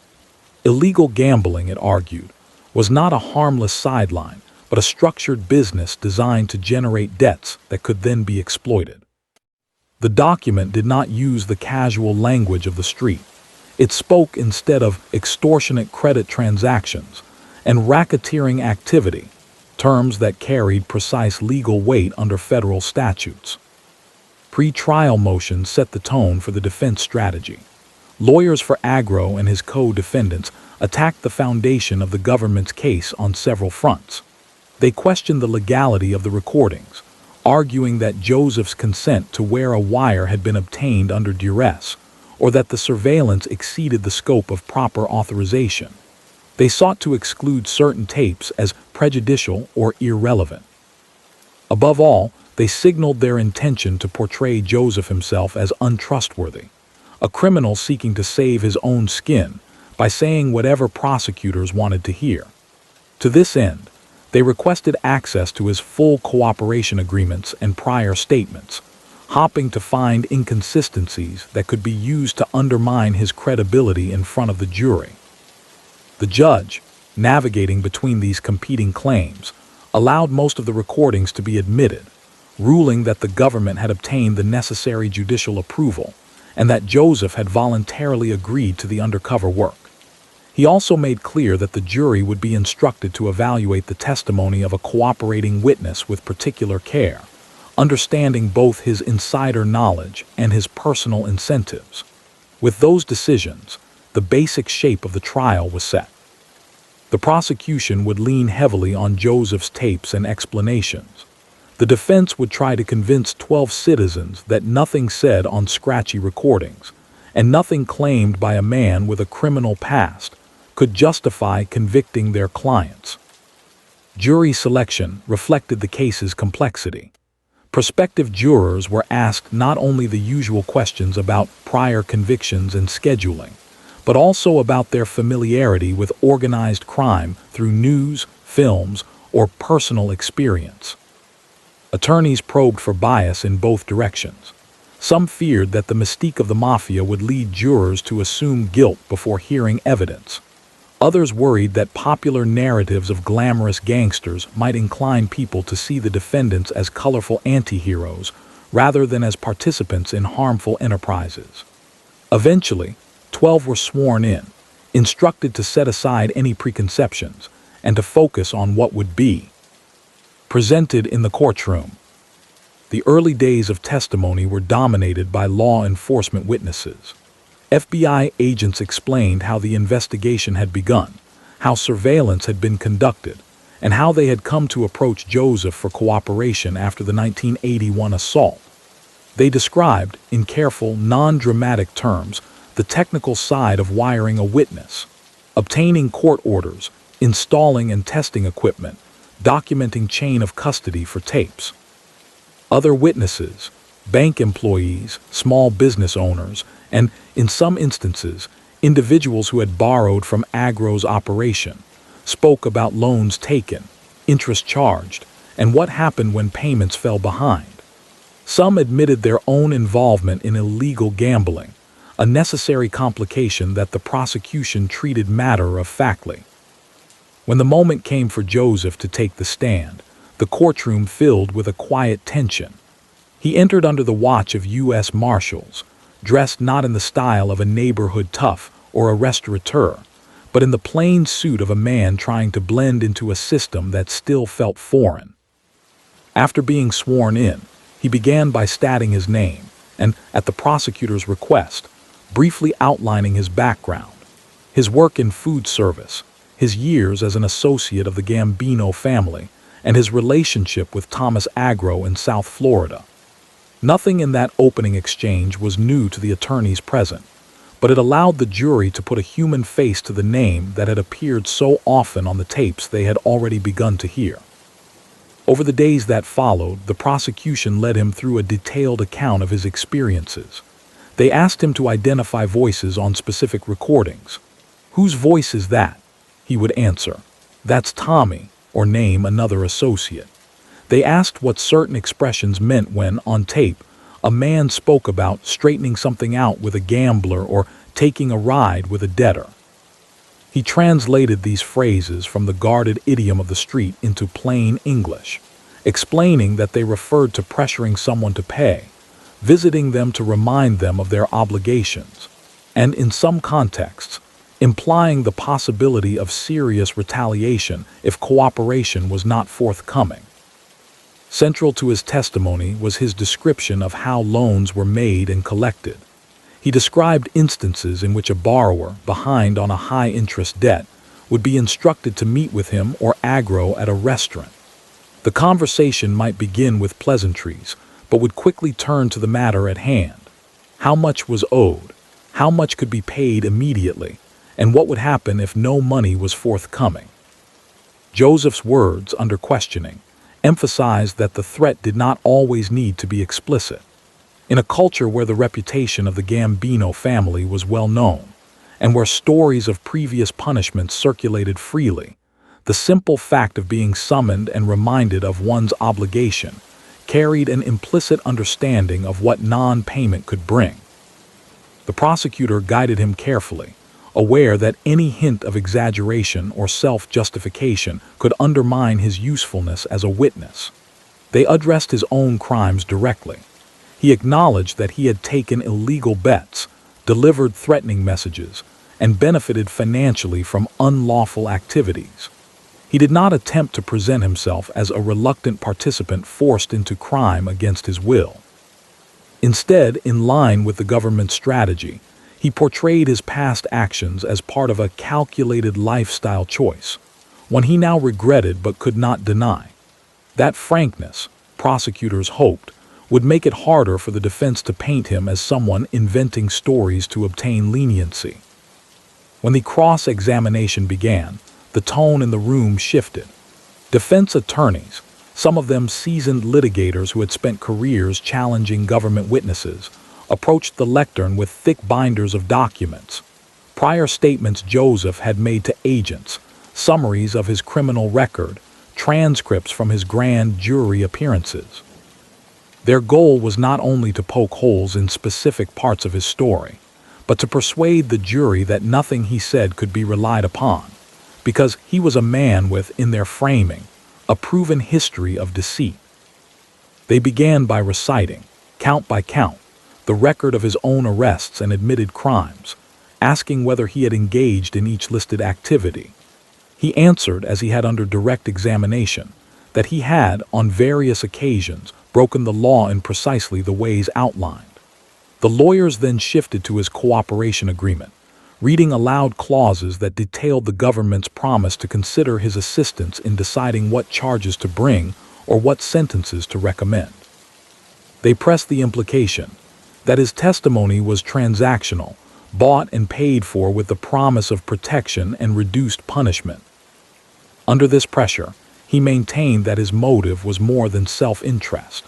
By his later account, he spoke of the beating he had suffered, describing it as a revelation about the nature of the organization he had served. He conceded that the possibility of leniency mattered. No one wants to spend more years in prison than necessary, but insisted that, even without that incentive, the attempt on his life had fundamentally broken the bond he felt with Agro's crew. In this framing, he was not simply selling information. He was choosing, belatedly, to align himself with the law after years of seeing firsthand what unlawful power did to both its victims and its practitioners. Defense counsel challenged specific recollections. They played tape segments and asked why certain details he now provided were not apparent in the recordings themselves. They highlighted minor inconsistencies between his grand jury statements and his trial testimony, suggesting that if he could misremember or misspeak about dates or amounts, he might also be wrong about more consequential matters. At every point, the judge reminded the jury that it was their task to weigh credibility, to decide how much trust to place in any witness given his background and motivations. Outside the courtroom, the case drew moderate media attention. Articles referred to the mob insider turned government witness, printing his name, and in some cases, a grainy photograph.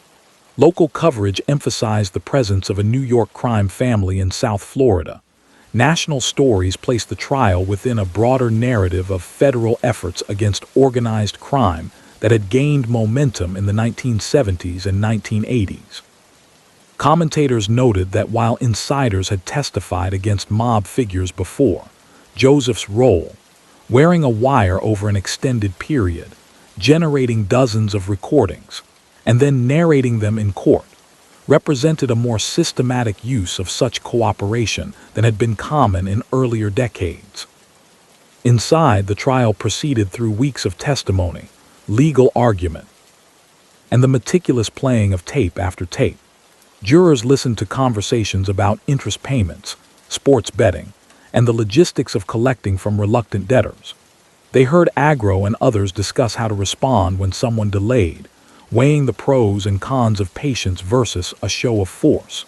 They listened as Joseph, and at times other witnesses, explained how these seemingly mundane exchanges fit into a larger pattern of organized exploitation.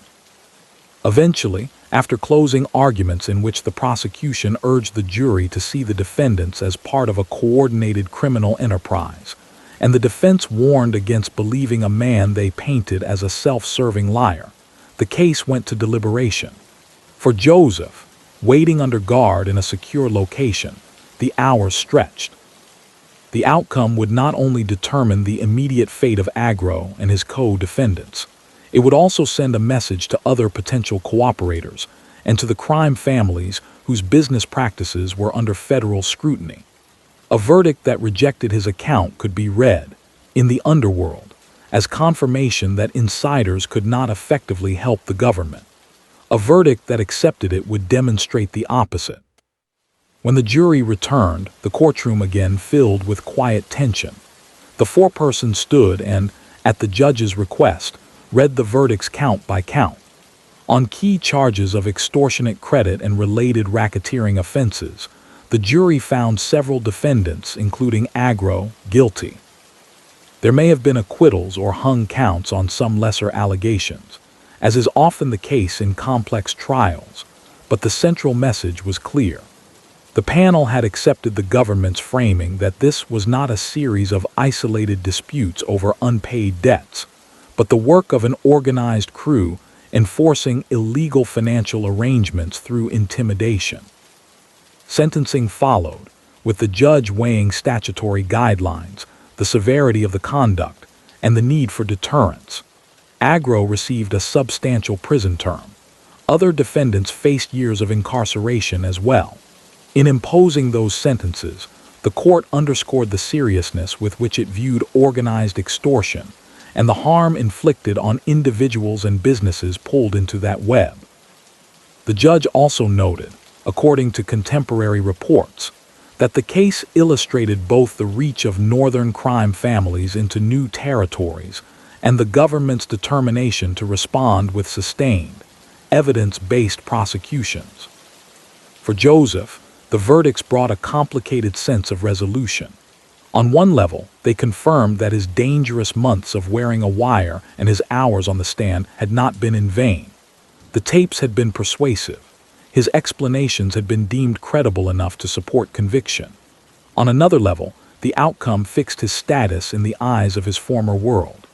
Any lingering ambiguity about whether he had truly cooperated with authorities was erased. Newspaper accounts made his role explicit. Within organized crime circles, his name entered the long, bitter catalog of those labeled informers, men whose decisions had contributed to the imprisonment of people they once called friends. The immediate practical effect was an intensification of security measures around him. The U.S. Marshals Service, already responsible for his movements during the trial, now focused on his long-term relocation. Under witness protection protocols, he was moved away from areas where the Gambino family or its allies had significant influence. He was given a new name, a new social security number, and assistance in finding housing and basic employment. Contact with any previous acquaintances not approved by the program was strongly discouraged, if not outright barred. For a man whose adult life had been built around dense social networks, family gatherings, restaurant staffs, neighborhood regulars, the sudden isolation was jarring.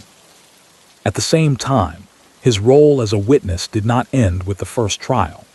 The information he had provided had relevance beyond Agro's Florida crew. Federal prosecutors in New York and elsewhere were interested in what he knew about earlier periods of Gambino activity, including the relationships between Florida operations and higher-ranking figures in the family's hierarchy. Over the following years, he was periodically brought out of his new environment, under carefully controlled conditions, to testify in additional proceedings, sometimes in person, sometimes through depositions, about specific transactions or conversations that linked broader cases together. These post-trial years highlighted a pattern seen in other major organized crime cases of the era. A single insider's cooperation could ripple through multiple jurisdictions, supporting not just one prosecution, but a web of related actions. The government, recognizing this, invested significant resources in maintaining the safety and stability of its cooperating witnesses. Yet the personal costs for those witnesses remained substantial. For Joseph, adjustment to life under a new identity was uneven. He had practical skills, above all, his cooking, that could, in theory, be transferred to any location. But starting a restaurant or even working openly in food service carried the risk of public exposure. A print interview, a television feature, or even a local newspaper review that mentioned his background could compromise his security. In this constrained setting, he began to turn his experiences into written form. With the help of journalists and editors, he eventually produced a memoir, and notably, a cookbook that intertwined recipes with anecdotes from his years in the underworld. Those works, which would emerge later in the 1990s, gave the public a narrative arc that moved from the kitchens of New York through the gambling dens of Florida to the witness stand. For now, in the mid-1980s period following the Agro trial, the seeds of that storytelling impulse were just beginning to form. He had, for the first time, told his story in public courtrooms. Transforming it into a structured narrative for readers would be the next step in making sense, for himself and others, of a life spent first building and then helping to dismantle a criminal enterprise. Meanwhile, the broader impact of his cooperation was being measured in law enforcement circles. The case against Agro was cited, in internal reports and training sessions, as an example of how infiltrating a crew through a trusted associate, outfitting him with recording devices, and supporting him through the ordeal of public testimony could yield significant results. It reinforced a shift in federal strategy that had been underway since the 1970s, away from solely targeting visible acts of violence or isolated gambling operations, and toward treating organized crime as a systemic problem requiring long-term, intelligence-driven investigations. Within the Gambino family, as within other major organized crime groups, the Agro conviction contributed to a climate of heightened suspicion. Leaders who had already been wary of potential informants became even more selective about whom they trusted with sensitive information. In some cases, this drove operations deeper underground. In others, it created internal strife as accusations and counter-accusations of disloyalty disrupted established relationships. While it would be an exaggeration to say that one man's cooperation brought a powerful crime family to its knees, it is accurate to say that Joseph's actions helped weaken one of its important outposts and demonstrated the vulnerability of its methods to sustained scrutiny. Looking back on this period later in life, he would frame the Agro trial as both an ending and a beginning, the end of his direct involvement in the Gambino operation, and the beginning of his second existence as a protected witness, and eventually, an author recounting the world he had left behind. In the mid-1980s, however, that retrospective clarity was still years away. What he knew then was more immediate and visceral, that he had stepped across a line that could never be uncrossed, that he had helped put men he had once cooked for and collected with behind bars, and that his own survival, physical and otherwise, now depended on institutions he had spent most of his life avoiding. In the first few years of the witness security program, Joseph Iannuzzi moved through the world like a man sleepwalking through someone else's life. The government had given him a new name, a small apartment in a city no one would think to look for him, and a job in the back of a busy cafeteria kitchen where the only sounds that mattered were the hiss of steam tables and the rhythmic chop of stainless steel knives. He wore the same plain clothes every day, kept his head down during breaks, and learned to eat his meals alone in a corner so no one would sit beside him and start a conversation that might go too deep.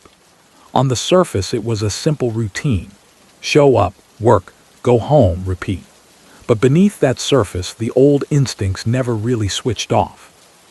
He still found himself glancing at every new face that walked through the kitchen door, still cataloging exits without thinking, still flinching at the sound of a car door slamming too close to the building. The paranoia that had once been a survival tool in the underworld had not disappeared.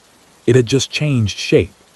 Now it was the fear of recognition, of a chance remark that would unravel the careful fiction he was living. The isolation, though, was the cruelest part. In his former life, he had been surrounded by a dense, noisy web of relationships, relatives, restaurant crews, gambling associates, men who shared meals and secrets and the unspoken rules of their world. That network had its dangers, but it had also been a kind of belonging. Now he had none of it. He was permitted only the most limited contact with a handful of other participants in the program, all of them living under the same lockdown silence.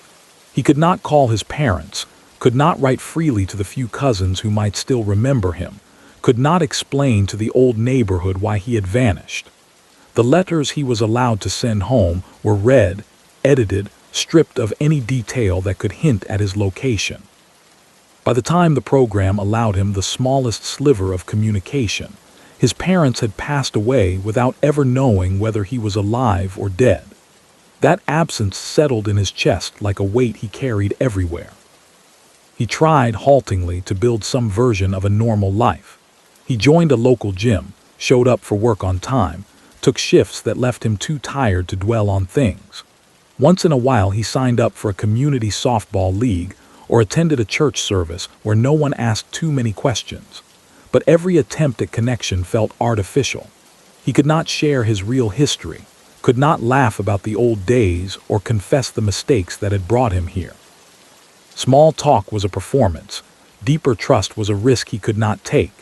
He began to understand why so many witnesses in the program struggled with depression and addiction, why some simply couldn't endure the slow, grinding loneliness of living a lie. For Joseph, the only thing that kept him steady was routine. Work, exercise, the repetitive motions of cooking, of cleaning, of doing a job honestly even when it paid little and offered no respect. Professionally, his skills helped, but only so far. He worked in school cafeterias, in hospital kitchens, in chain diners where the turnover was high and no one asked where he came from. He was a good cook, fast, clean, dependable, and that was enough to keep him employed. But it was never enough to give him back the sense of purpose he'd felt when he was running a kitchen that fed a crew of gamblers and loan sharks, or when his food was part of the rituals that held that world together. In those legitimate jobs, he was just another pair of hands, replaceable the moment someone younger or cheaper appeared. Occasionally, he dreamed of opening something small of his own, a sandwich shop, a takeout place. But the paperwork, the background checks, the impossibility of using any of his real experience made it laughable. The underworld had taught him how to build something from nothing.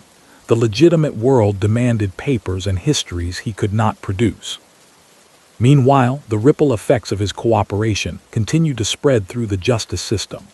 Federal prosecutors in New York and elsewhere knew he could still provide context about events from earlier in the Gambino family's history, details that helped fill gaps in other cases.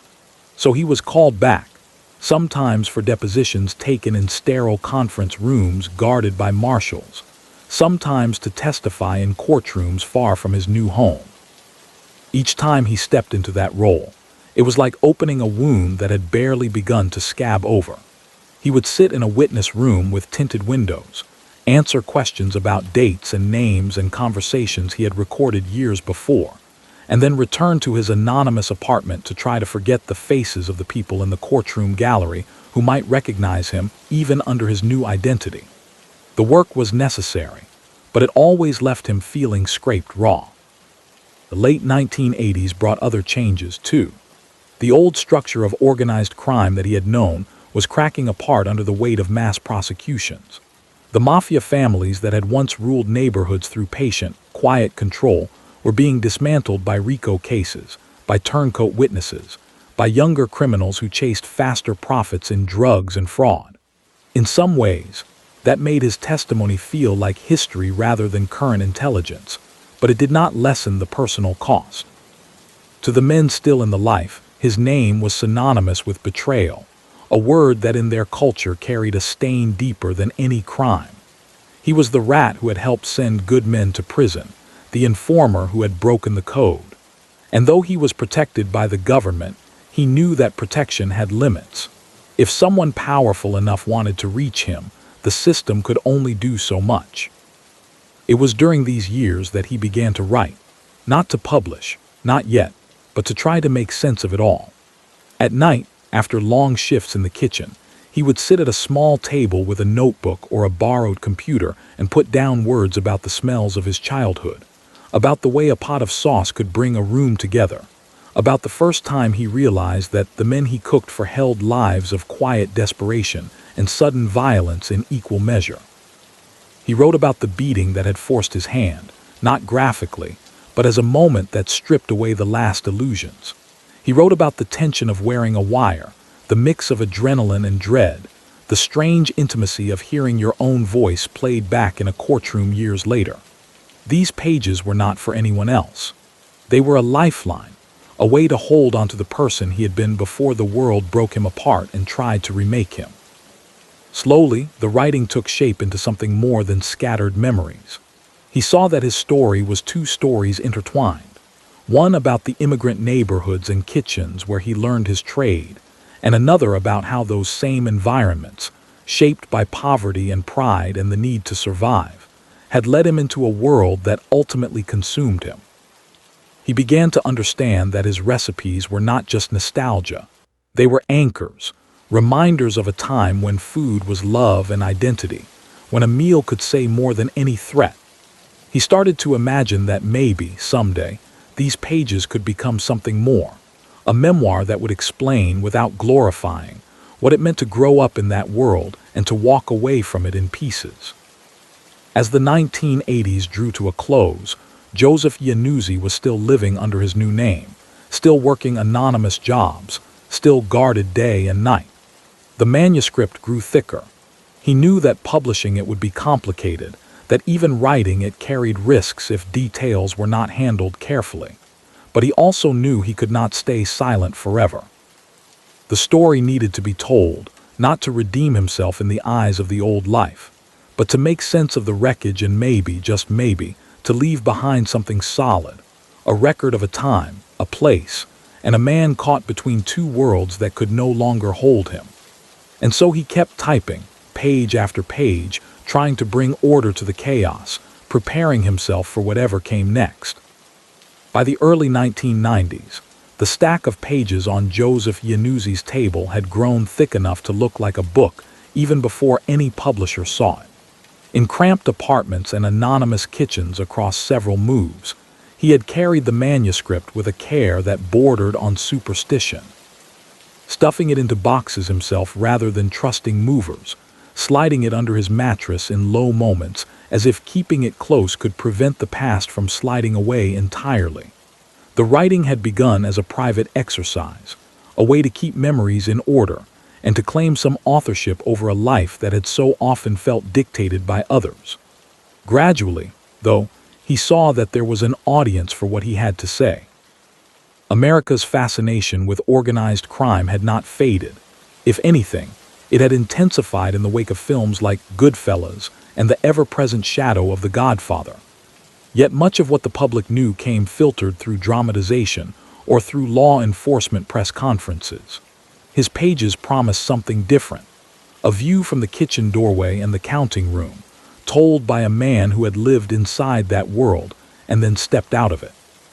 Turning that pile of paper into a published book required a decision that was as much strategic as creative. Within the closed world of witness protection, publicity was discouraged. Cooperating witnesses were expected to keep their heads down, rebuild their lives quietly, and avoid any action that could draw the attention of the people they had testified against. Writing under a pseudonym was theoretically possible, but Joseph's story depended so heavily on his real identity that disguising it would have gutted its power.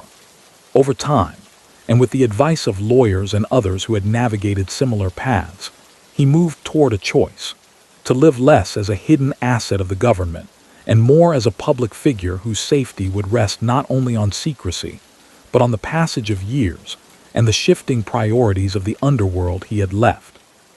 By the time his first major book appeared, he was no longer living under the full, tightly controlled regimen of the witness protection program. That did not mean he was carefree. He still took precautions, still checked the mirrors when he drove, still kept his social circles limited. But he had accepted that absolute anonymity was neither practical nor, for him, bearable in the long run. It was in this context that he brought his manuscript to professionals who could help shape it into a publishable story. Editors and co-writers imposed structure on his sprawling recollections, asking him to clarify timelines, to support specific claims with court records where possible, and to pare away digressions that, while meaningful to him, would lose readers unfamiliar with the intricate web of names and places. The result, released in the early 1990s, was an autobiographical account that used the nickname by which the underworld and now the public knew him. A book that laid out his life as Joe Dogs, from Depression-era New York through his years as a Gambino associate, and on to his role as a government witness. It did not read like a legal brief. It carried the cadence of a man telling stories over a long table, mixing dark humor with regret and occasional bursts of anger.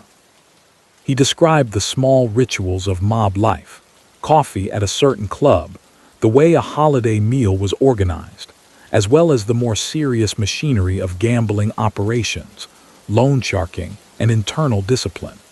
When he recounted the 1981 beating and the decision to cooperate, he did so in terms that emphasized betrayal and survival rather than heroism. Critics and readers responded with a mixture of fascination and unease. On one hand, the book fed a long-standing appetite for insider narratives. Newspapers and television programs quoted passages that illustrated how an ostensibly ordinary restaurant could double as a headquarters for extortion, or how casual conversations in a bar concealed complex hierarchies of authority. On the other hand, some commentators questioned the ethics of allowing a man who had participated in criminal enterprises to profit from telling his story. This tension was not new. Similar debates had flared around other former mobsters turned authors, but it was particularly sharp in Iannuzzi's case, given the central role he had played in gathering evidence against his former associates. He did not shy away from these questions in interviews. When asked whether he was glamorizing crime, he insisted that his aim was the opposite, to demystify it. He pointed out that the book did not end with triumph inside the organization, but with a near-fatal assault and a realization that the supposed family had no loyalty to him when money and fear were at stake. He acknowledged, too, that he had benefited from crime financially in the past and was now benefiting from public curiosity about that world. The best he could do, he suggested, was to tell the story honestly, without romanticism, and to accept that some people would never forgive him for his years in the Gambino orbit, for his cooperation with the government, or for his willingness to talk about both. Alongside the memoir, another project took form that drew more directly on the skill that had anchored his life from childhood: cooking. If the first book was about how he had lived, the second was about what he had fed people along the way. In the early 1990s, he compiled the Mafia Cookbook, a collection of Italian-American recipes interspersed with short anecdotes about the dishes, origins, and the occasions on which they had been served. The concept tapped into a rich cultural association: the image of long tables laden with pasta and wine, of gangsters bonding or arguing over plates of food. For many readers, those images were shaped by film and television. Here, they were linked to specific memories of real meals in real social clubs and backroom parties. The cookbook walked a careful line. The recipes themselves were straightforward, accessible versions of classics: sauces simmered for hours, meatballs, seafood dishes, desserts, presented in a tone that invited readers into the kitchen rather than intimidating them with professional jargon. Between the recipes, he included brief narratives that sketched the context in which he had learned or served each dish: a Sunday gravy adapted from his mother, a calamari preparation favored by a particular Gambino soldier, a dessert that had become a staple at certain holiday gatherings. These stories did not dwell on the violent aspects of mob life. They focused instead on the human side of men who, despite their work, still loved to eat, reminisce, and argue about whose grandmother cooked better.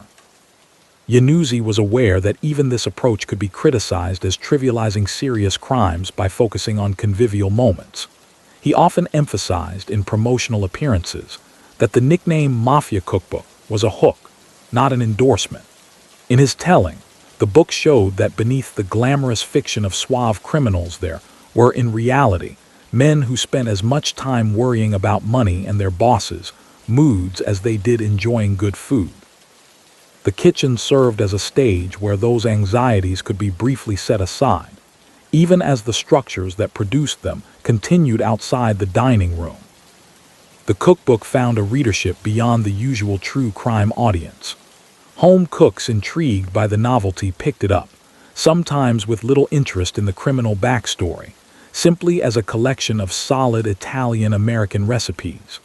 Others bought it precisely for the stories between the lines, eager for more glimpses into a world they found both repellent and compelling. The book's success led to follow-up projects, including a second volume that expanded the recipe list and added further anecdotes, reinforcing his public persona as the mob cook turned government witness. This hybrid identity, part ex-mobster, part chef, part reluctant media personality, placed him in an unusual position in the 1990s pop culture landscape. He appeared on radio shows and in print interviews, occasionally on television segments where he might demonstrate a recipe while fielding carefully phrased questions about his past. These appearances were never as high profile as those of some other mob figures, but they kept his name in circulation. With each mention, the risk calculus shifted slightly. On one side was the possibility that attention might attract someone still loyal to Agro or to the Gambino family, someone who saw in him an unresolved score. On the other was the reality that, as years passed, and as the mafia faced far larger problems, long prison sentences for top bosses, generational change, and new criminal rivals, an aging former associate who now cooked on camera was a lower priority. Through it all, Iannuzzi continued to grapple with the moral implications of his choices.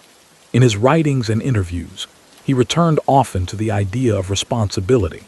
He did not claim that his cooperation with the FBI erased the harm he had done in his earlier life. At the same time, he resisted the argument, advanced by some critics from both inside and outside the underworld, that his decision to testify made him categorically worse than those who had never broken the code of silence. He saw that code, by then, as a mechanism that had protected the powerful at the expense of those on the bottom rungs. To defend it, in his view, was to protect a system that profited from fear. He also spoke candidly about the costs of life in witness protection, or on its fringes. In conversations with journalists and authors studying the program, he described the financial and emotional difficulties faced by relocated witnesses, the struggle to find decent work with a fabricated background, the strain on marriages and parenting when everything from school records to family names had to be altered, the feeling of permanent exile from one's own past.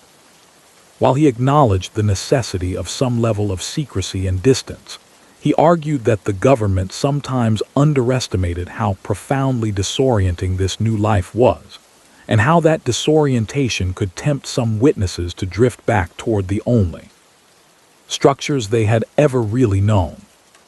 In this respect, he was an example of both the program's successes and its limits. It had kept him alive in the years immediately following his cooperation. It had provided him with the basic framework to restart his life. Yet it had not fully addressed the deeper questions of identity and belonging that haunted many former insiders. His decision to write and publish was, in part, an attempt to answer those questions on his own terms, to carve out a third space between the criminal world he had left and the faceless anonymity of permanent hiding. Legally, his conflicts with the system that had once targeted him did not end with his testimony. There were disputes at various points over the terms of his protection and the extent of support he should receive as he aged. These disagreements rarely made headlines, but they reflected an ongoing negotiation between individual expectations and institutional constraints. In some instances, he voiced frustration that the government seemed eager to use cooperators when cases were active, but less attentive once the trials were over. In others, he acknowledged the sheer scale of the task facing the U.S. Marshals Service and related agencies, which had to balance the needs of hundreds of protected witnesses with limited resources and shifting political priorities. Despite these tensions, he remained, in broad terms, supportive of the effort to dismantle organized crime through insider cooperation. He pointed to the case against Agro and others as evidence that long-term, intelligence-driven investigations could be more effective than sporadic raids. He encouraged, at least in concept. The idea that younger associates trapped in cycles of debt and fear consider options other than lifelong silence. Yet he also understood why many would never take that step. The stigma attached to informing, the real risk of retaliation, and the psychological weight of breaking from one's community were powerful deterrents.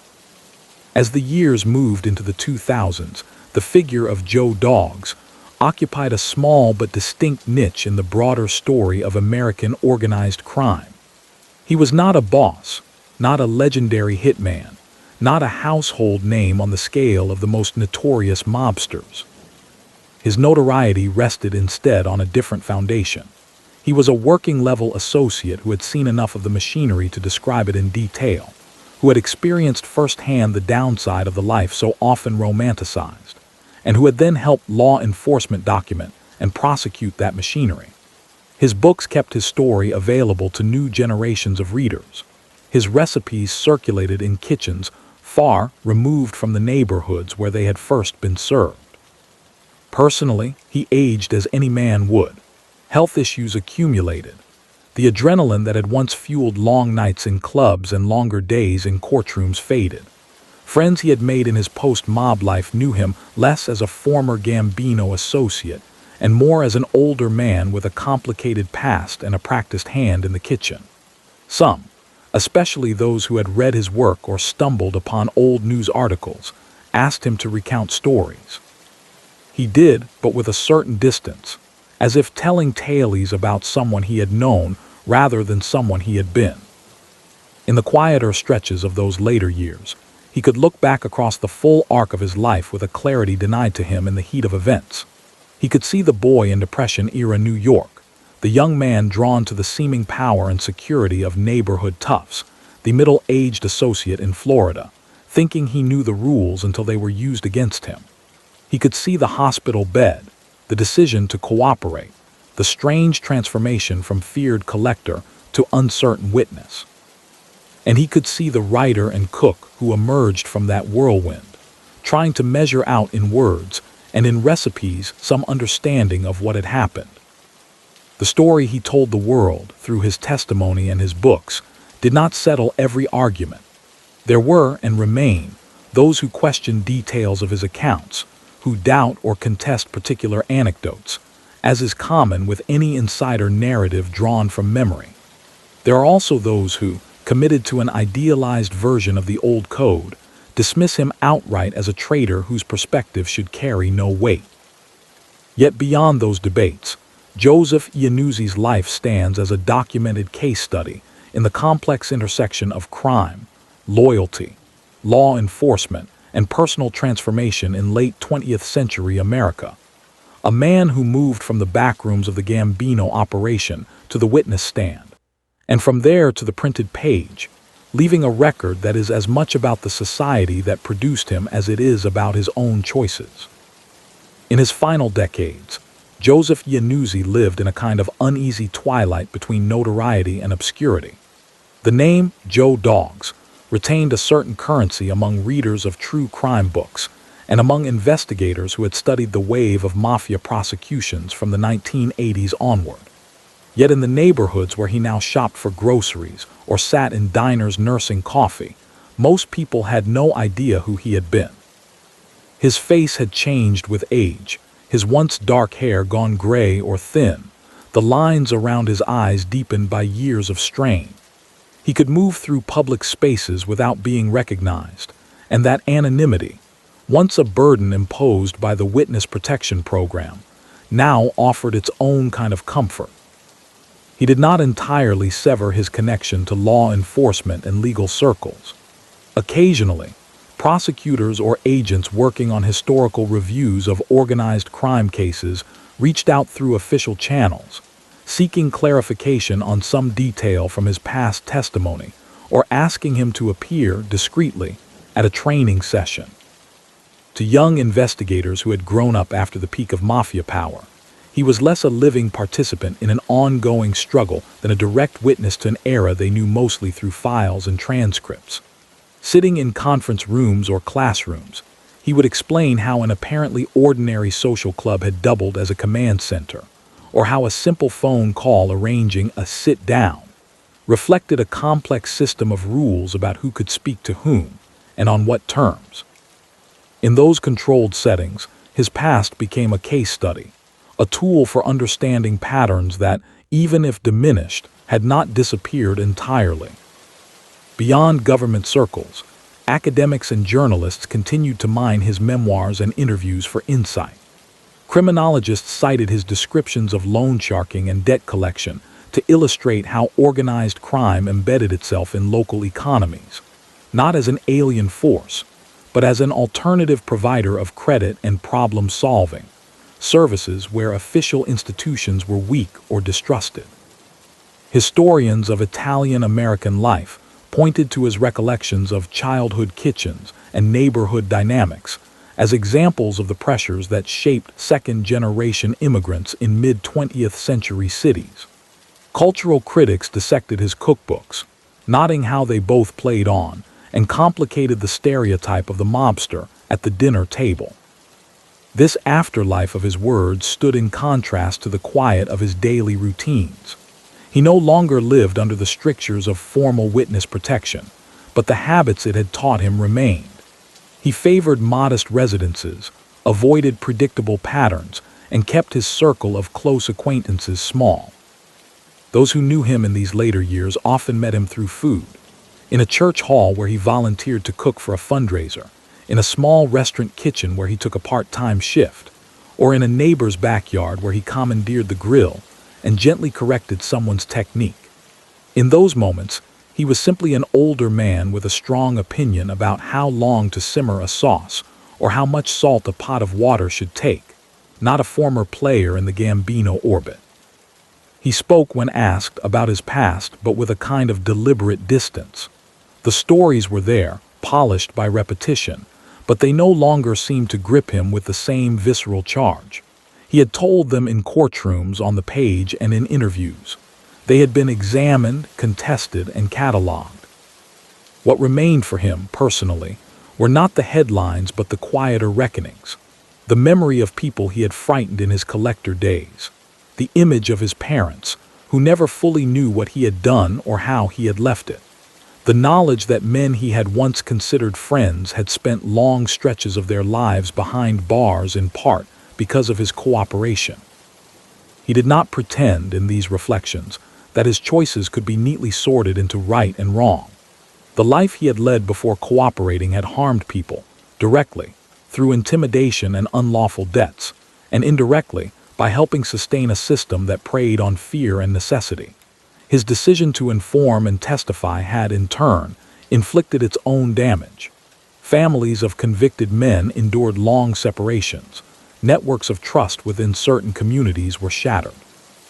Yet he also recognized that the alternative, remaining silent, returning to a world that had nearly killed him, would have meant endorsing the very hierarchy that had used and discarded him. The moral arithmetic never entirely balanced, but with age he grew less interested in justifying himself and more in acknowledging complexity. As the wider landscape of organized crime evolved, his particular story took on a more historical cast. By the 1990s and 2000s, the mafia families that had dominated New York for decades were shadows of their former selves. Long prison sentences for top bosses, pervasive electronic surveillance, and a steady stream of cooperators had eroded their capacity to control unions, construction, and local politics in the old ways.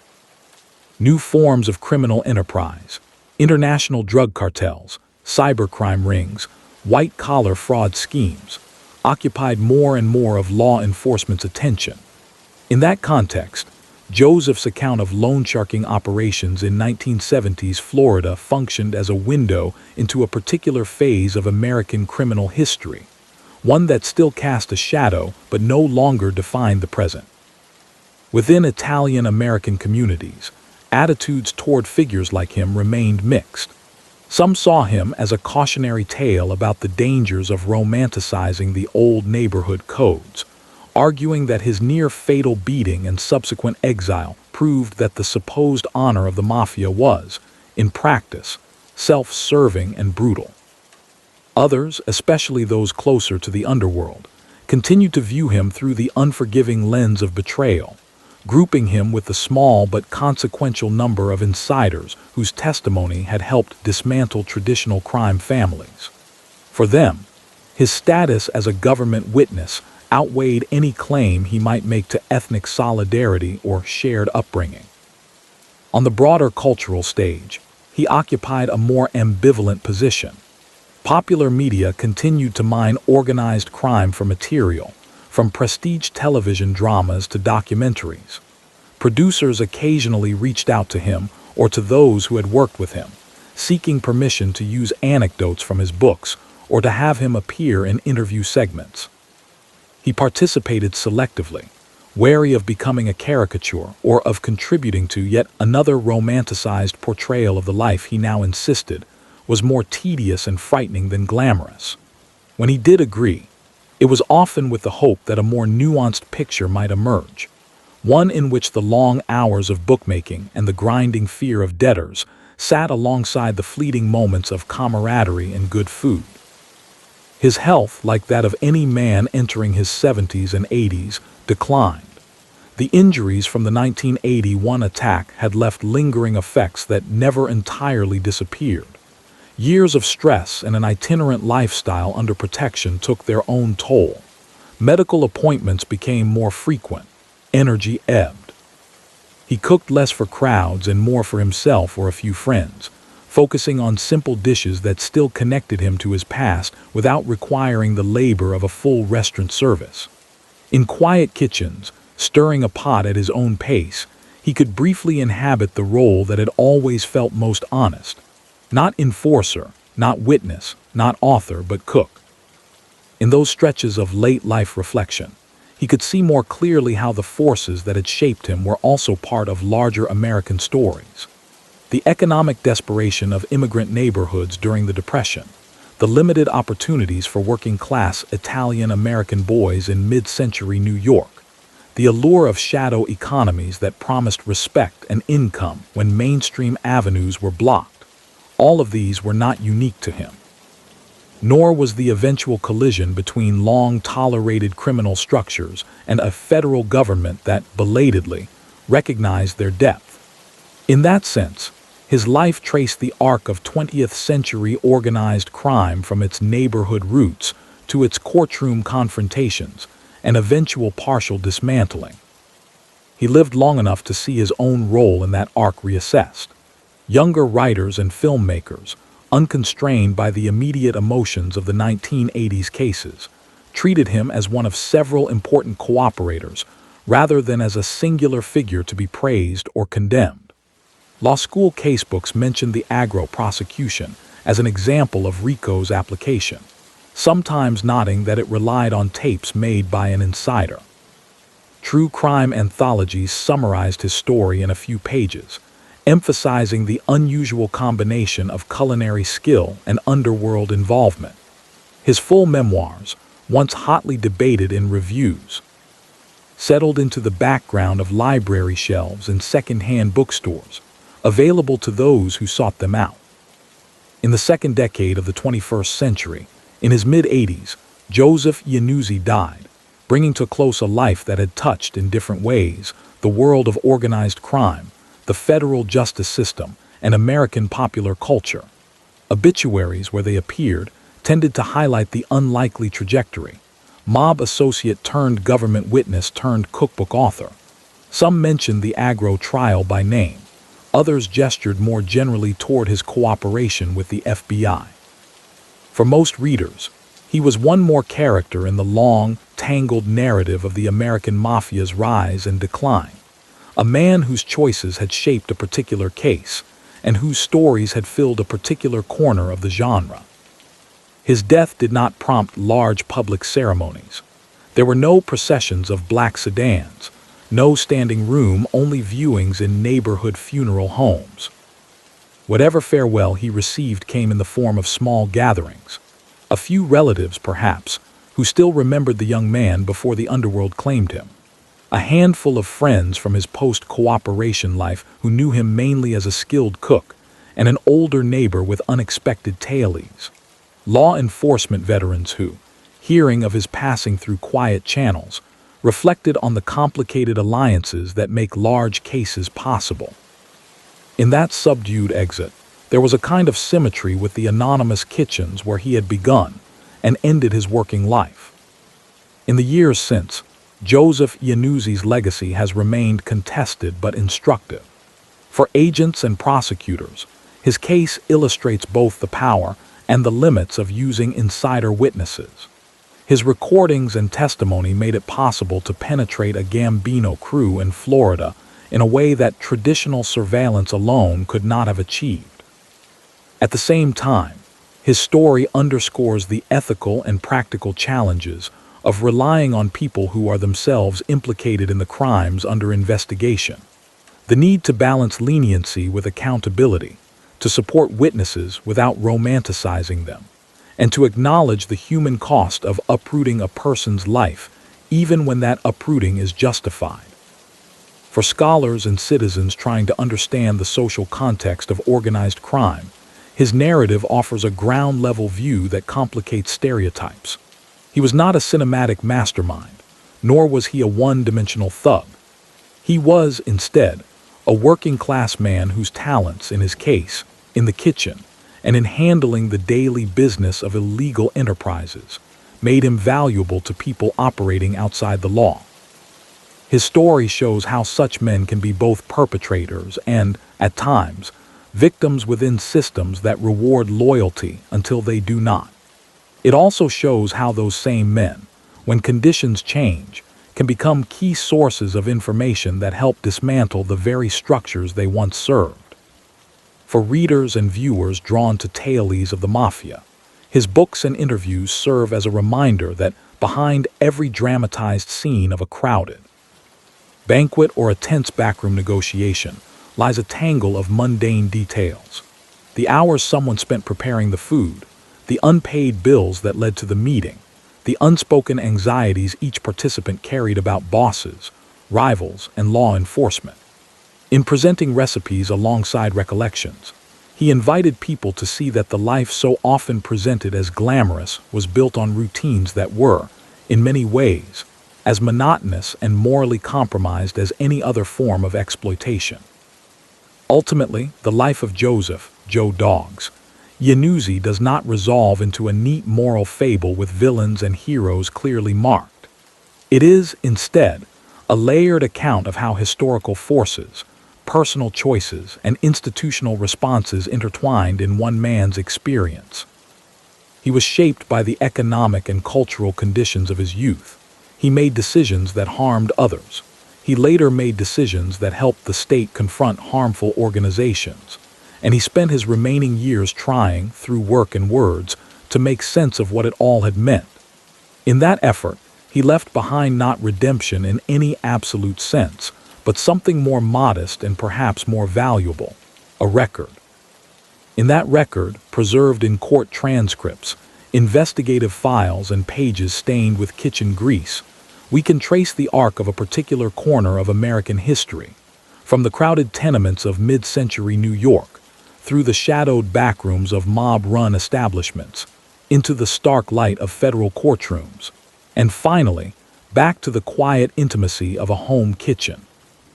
There, an aging man stood over a pot of simmering sauce, tasting, adjusting, remembering, carrying within him the echoes of a world that had once seemed unshakable, and that, in the end, proved fragile when confronted by its own contradictions and by those, like him, who at last chose to speak.